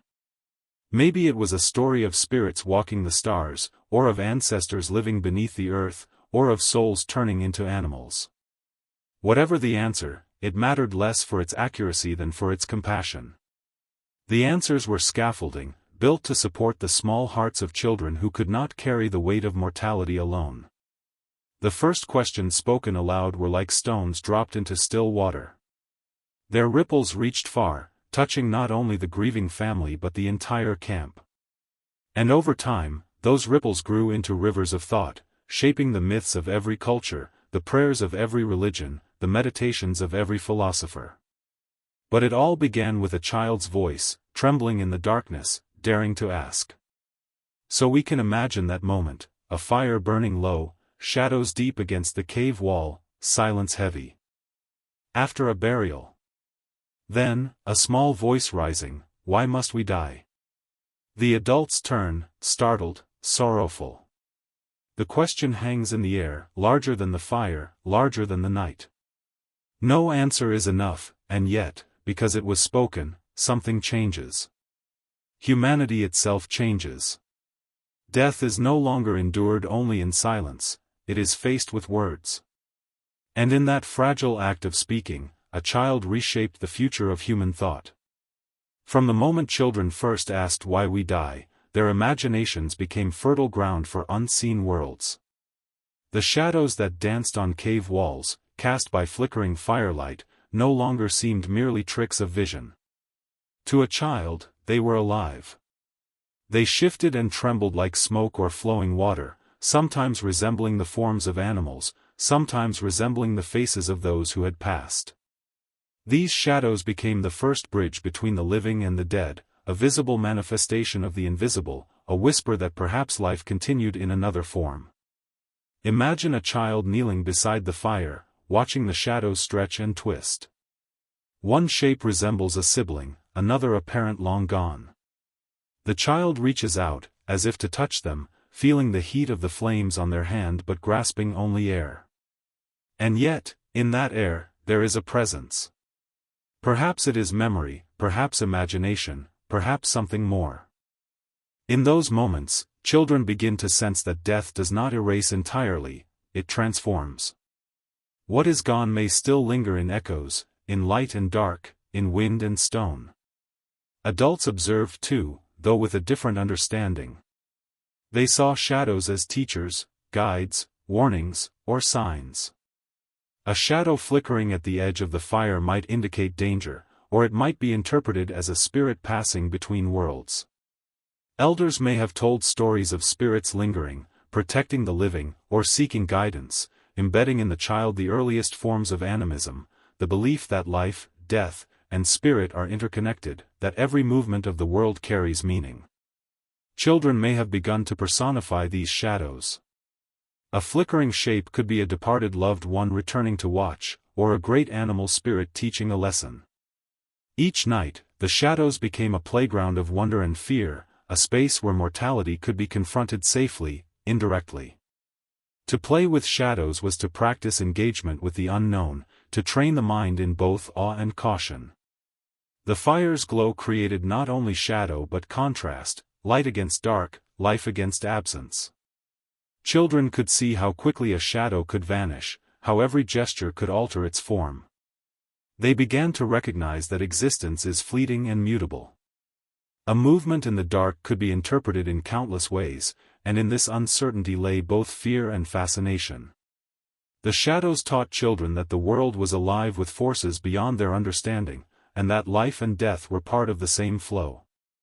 Spirits, too, entered early belief systems through this play of light and shadow. Elders may have explained that the shadows were not merely reflections but souls walking, observing, or guiding. Children internalized these lessons in both imagination and ritual. Perhaps they offered small gifts, whispered words of respect, or mimicked the movements of animals or ancestors in shadow play. These simple acts would eventually evolve into ceremonial practices, laying the foundations of spirituality. In addition, shadows provided a visual language for abstract concepts. A child might understand the absence of a sibling not just as a loss in the physical world but as a shifting presence in the shadows. They could see grief mirrored in the shapes that stretched and recoiled, and hope mirrored in the shadows that lingered near the fire. Through this, children learned that life and death coexist, overlapping and reflecting, that presence is not always tangible, and that absence can still carry meaning. The concept of spirits, tied to shadows, also prepared children to understand cycles. Just as the sun rises and sets, just as fire dies down and can be reignited, so too do life and death exist in rhythm. Shadows stretch, collapse, and return. The spirits move between the worlds of the living and the dead. And the child, watching, begins to see that existence itself is a continuum, that life and death are not opposites but parts of a greater whole. These early experiences with shadows and spirits shaped not only imagination but empathy. Children learn to honor absence, to recognize unseen presences, and to care for the memory of those who had gone. They understood that attention and respect could influence the unseen, that gestures toward the departed mattered, even if no one could confirm their effect. In this way, the dance of shadows became both a philosophical and emotional education, teaching the child how to live with loss. Over generations, these observations would solidify into stories, myths, and rituals that spanned continents. The flicker of a shadow at night, the way it moved across a wall, was the seed of concepts of soul, spirit, and afterlife.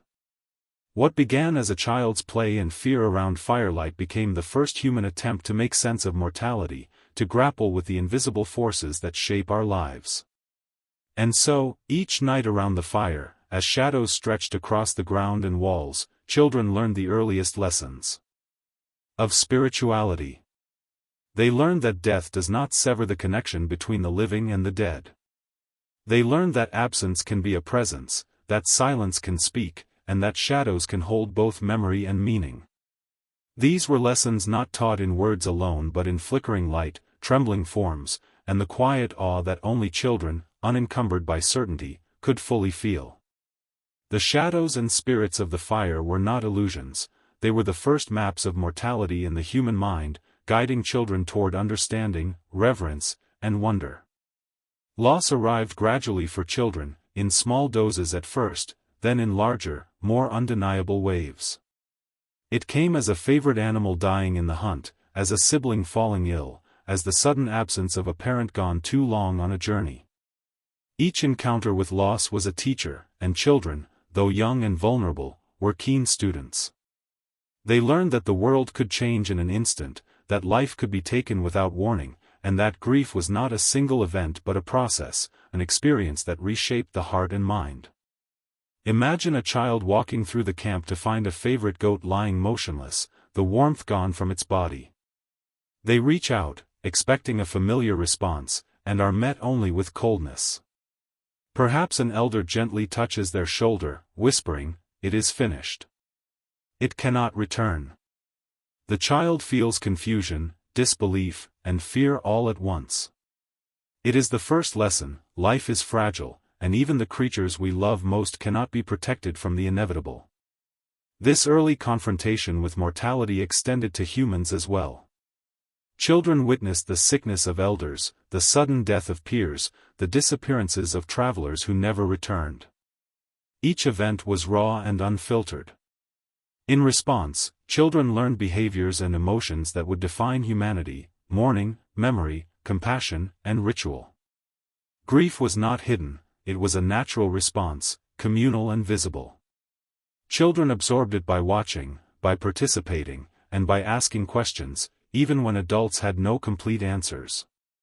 The first lessons in loss were often mediated by touch and presence.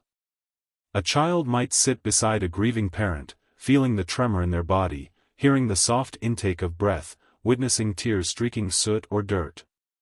In these moments, children realized that loss is felt physically as much as emotionally.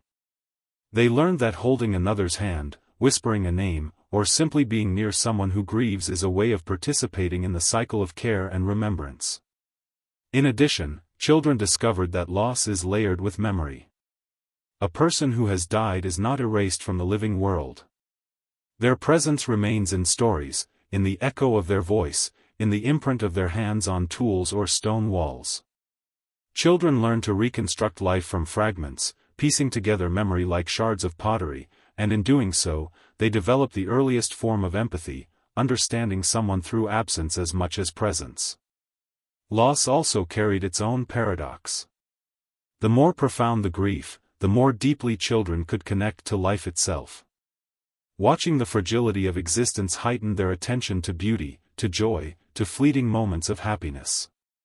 They learned that love and loss are inseparable, that the intensity of emotion is amplified when confronted with mortality.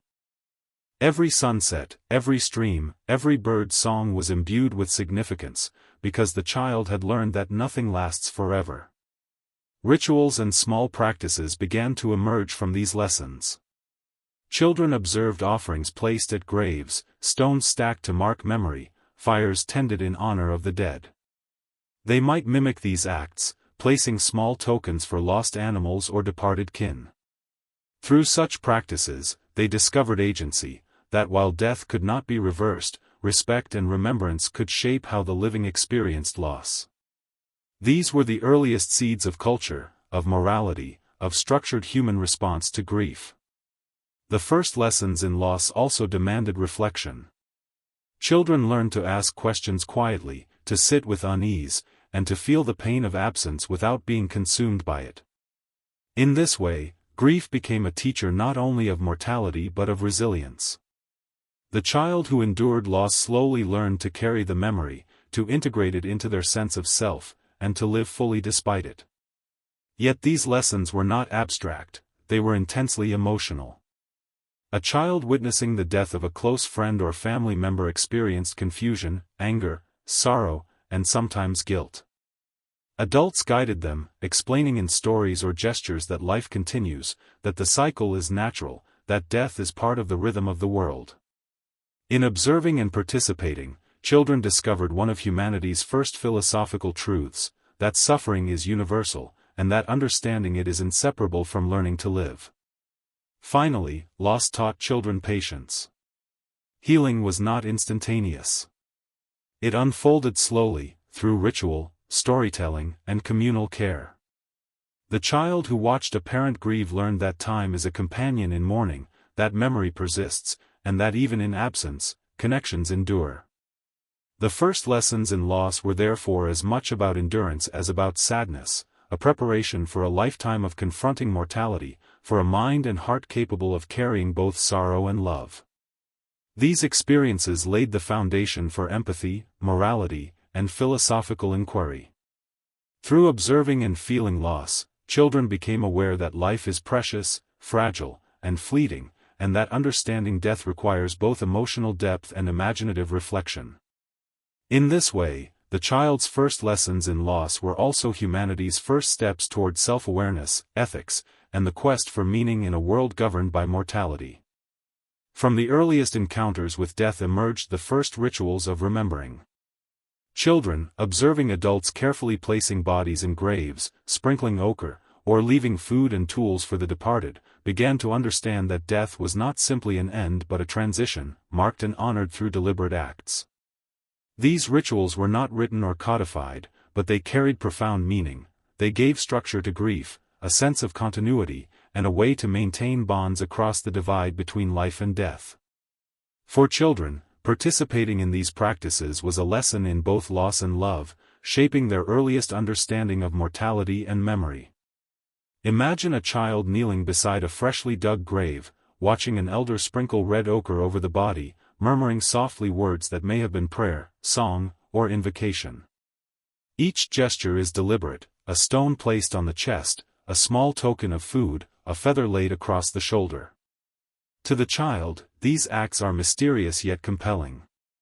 They see the care, the attention, the reverence. Even without fully understanding the beliefs behind them, they recognize that humans are capable of honoring life in ways that extend beyond the physical presence of a person. Rituals of remembering also introduced the concept of time and continuity. When offerings are left, when graves are revisited, when songs are repeated year after year, children learn that the dead continue to influence the living. Memory becomes a living practice, embedded in the cycles of seasons, in the rhythms of daily life, and in the passing of knowledge from one generation to the next. In participating, children understand that even though life is fleeting, its impact can be enduring, carried forward by action, story, and intention. The tactile nature of these rituals left lasting impressions. Placing a pebble on a grave, touching the cold earth, or helping to carry branches for the covering of a body teaches children through sensation. They feel the weight of both grief and responsibility. They learn that life requires care, that absence can be honored, and that human hands and hearts have the power to shape meaning even in the face of mortality. The first acts of remembrance were education through experience, embedding empathy, respect, and philosophical reflection in the minds of the young. Rituals also help children navigate the emotional landscape of loss. Grief, raw and overwhelming, can isolate. But ritual created communal space for mourning. Sitting in circles around firelight, observing or participating in chants, songs, or offerings, children saw that sorrow could be shared, expressed, and contained. They learned that mourning is not weakness but acknowledgement, that loss connects rather than divides, and that the living and the dead are woven together through acts of memory. In addition, these practices encouraged imaginative engagement with the afterlife. Children observed that offerings might be intended to nourish the departed, that gestures might guide spirits safely, that songs might carry messages across realms. Through these rituals, they developed an understanding of symbolic thought, the idea that actions in the tangible world can influence the intangible, that meaning transcends material reality. This was humanity's first philosophical framework for grappling with mortality, a bridge between the visible and the invisible.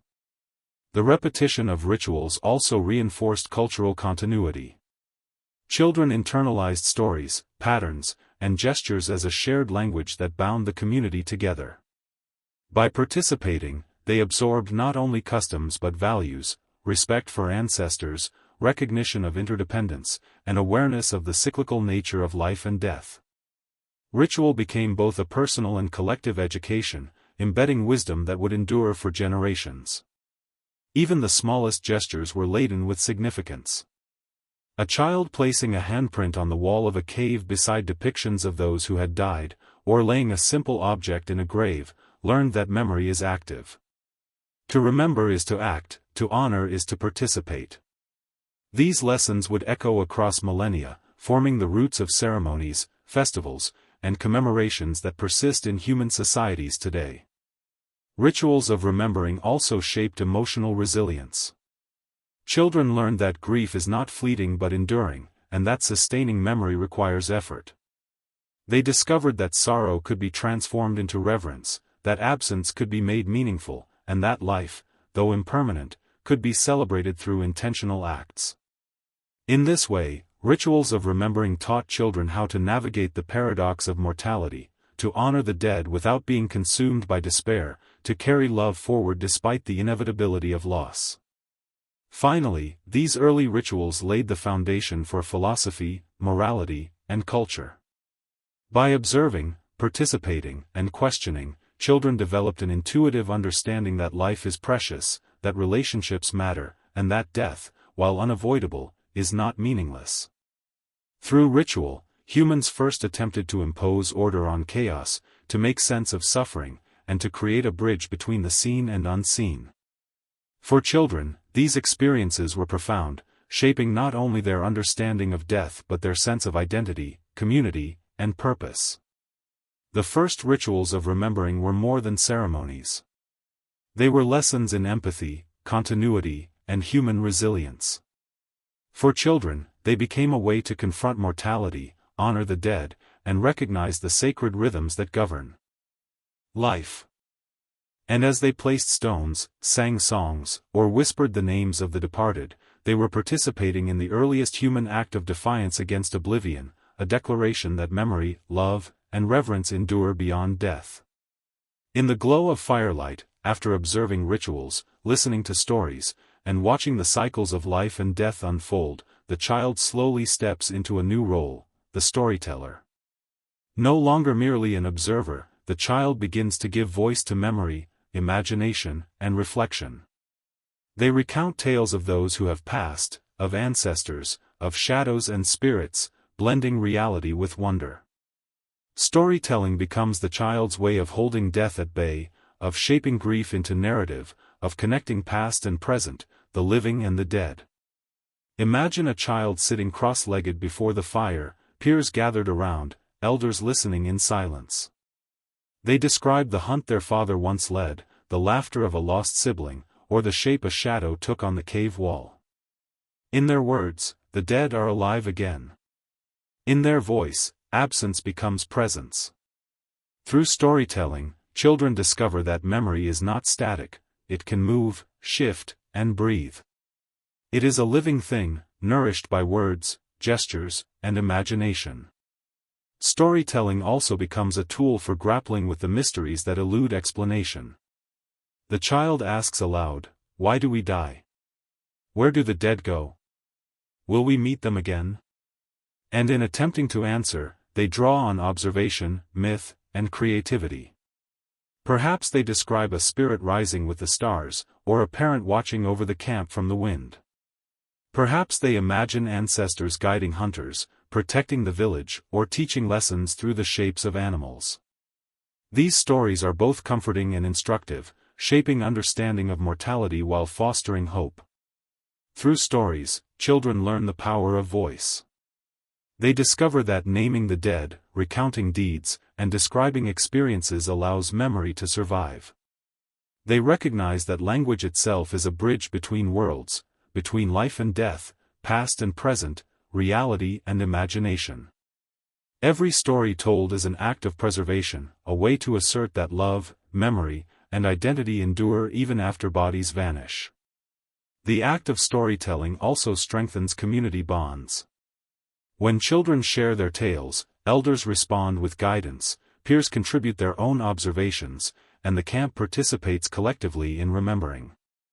Storytelling becomes a shared ritual, a cycle of listening and speaking, teaching and learning. In this communal exchange, children experience their first understanding of interdependence, that memory and meaning are not solitary, but woven together through relationships and dialogue. Moreover, storytelling allows children to explore emotional depth. In recounting fear, sorrow, joy, and wonder, they process their own grief and the grief of others. They learn empathy, the ability to inhabit the experiences of those who are absent or departed. They discover that feelings can be shared, shaped, and transformed through narrative.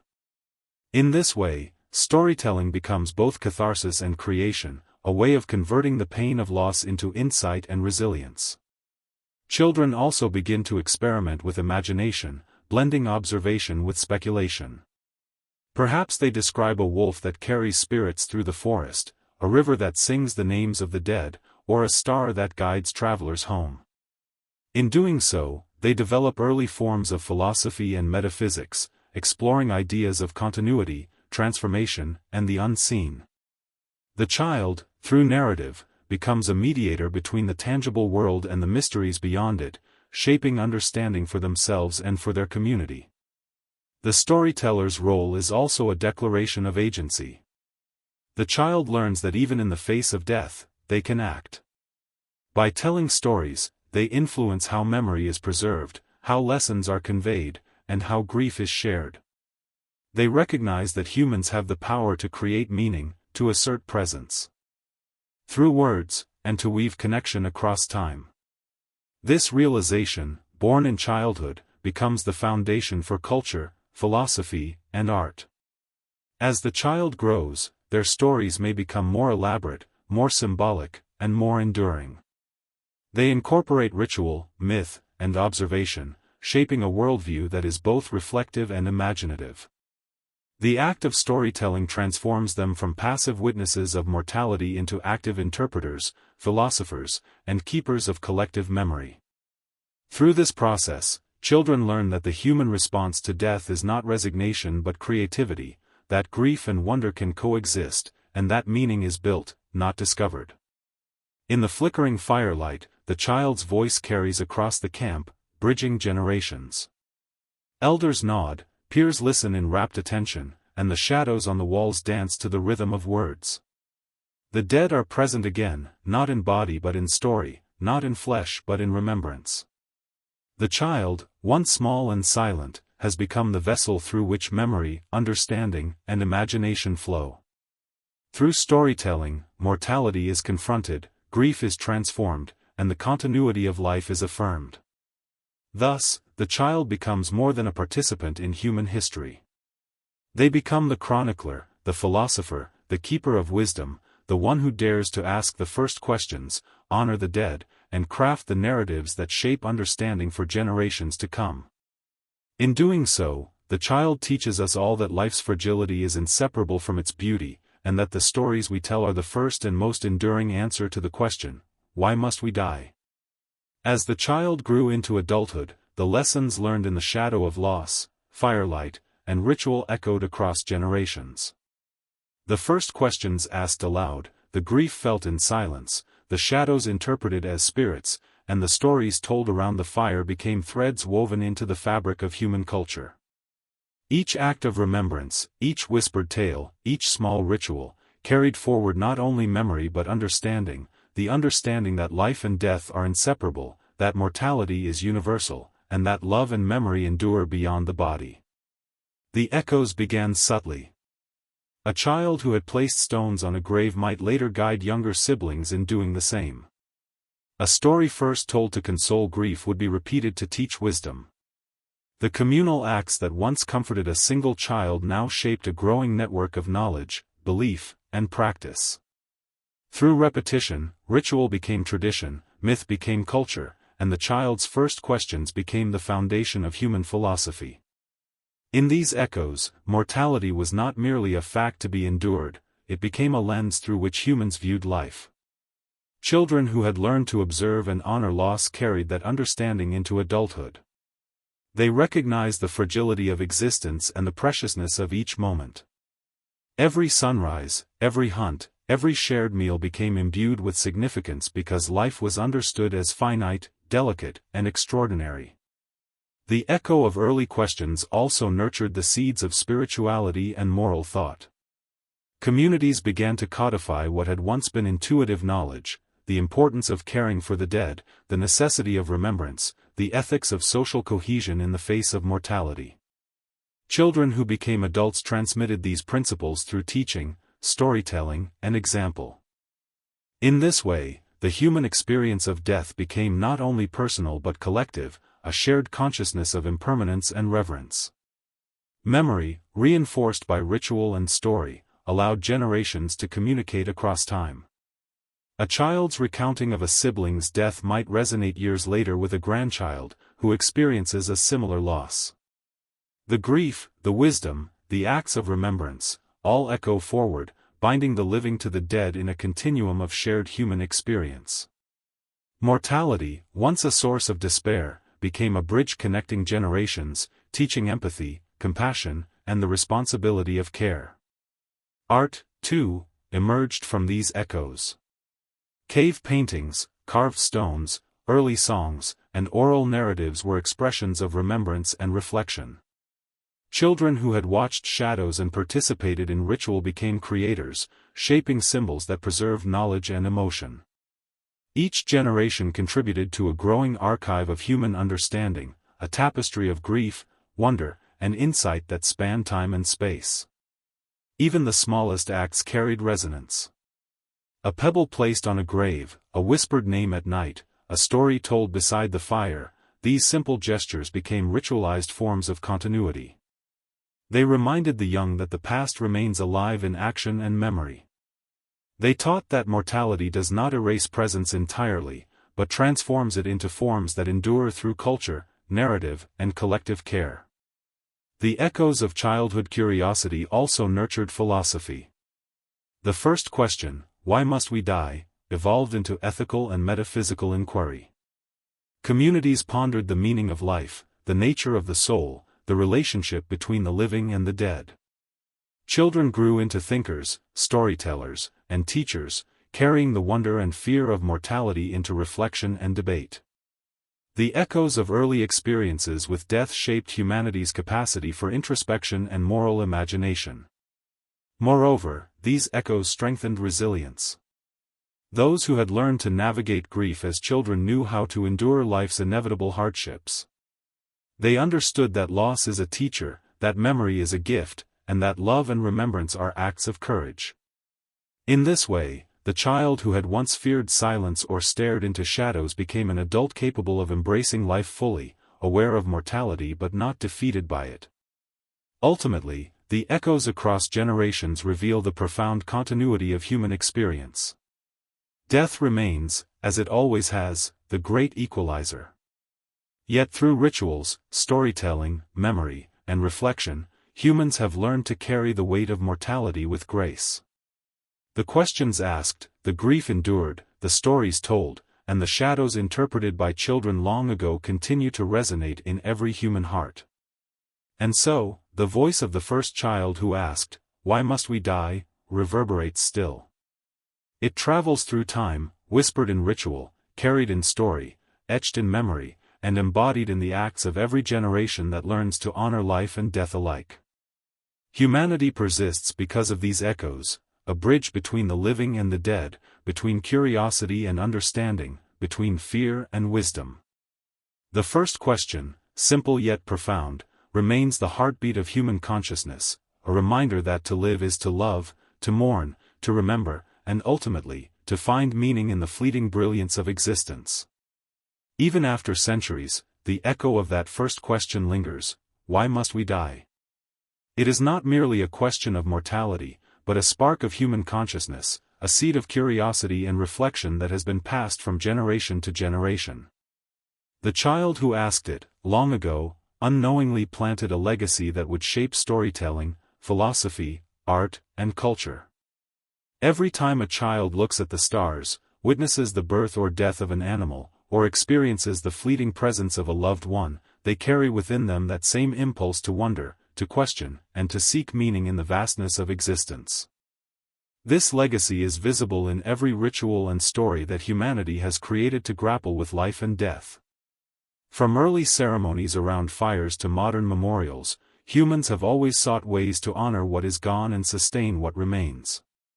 Children learn through participation, observation, and imagination that life is fragile but precious, that absence is part of presence, and that memory has the power to transcend time. Each generation renews this legacy, reinforcing the connection between the living and the dead, and cultivating the human capacity for reflection, empathy, and reverence.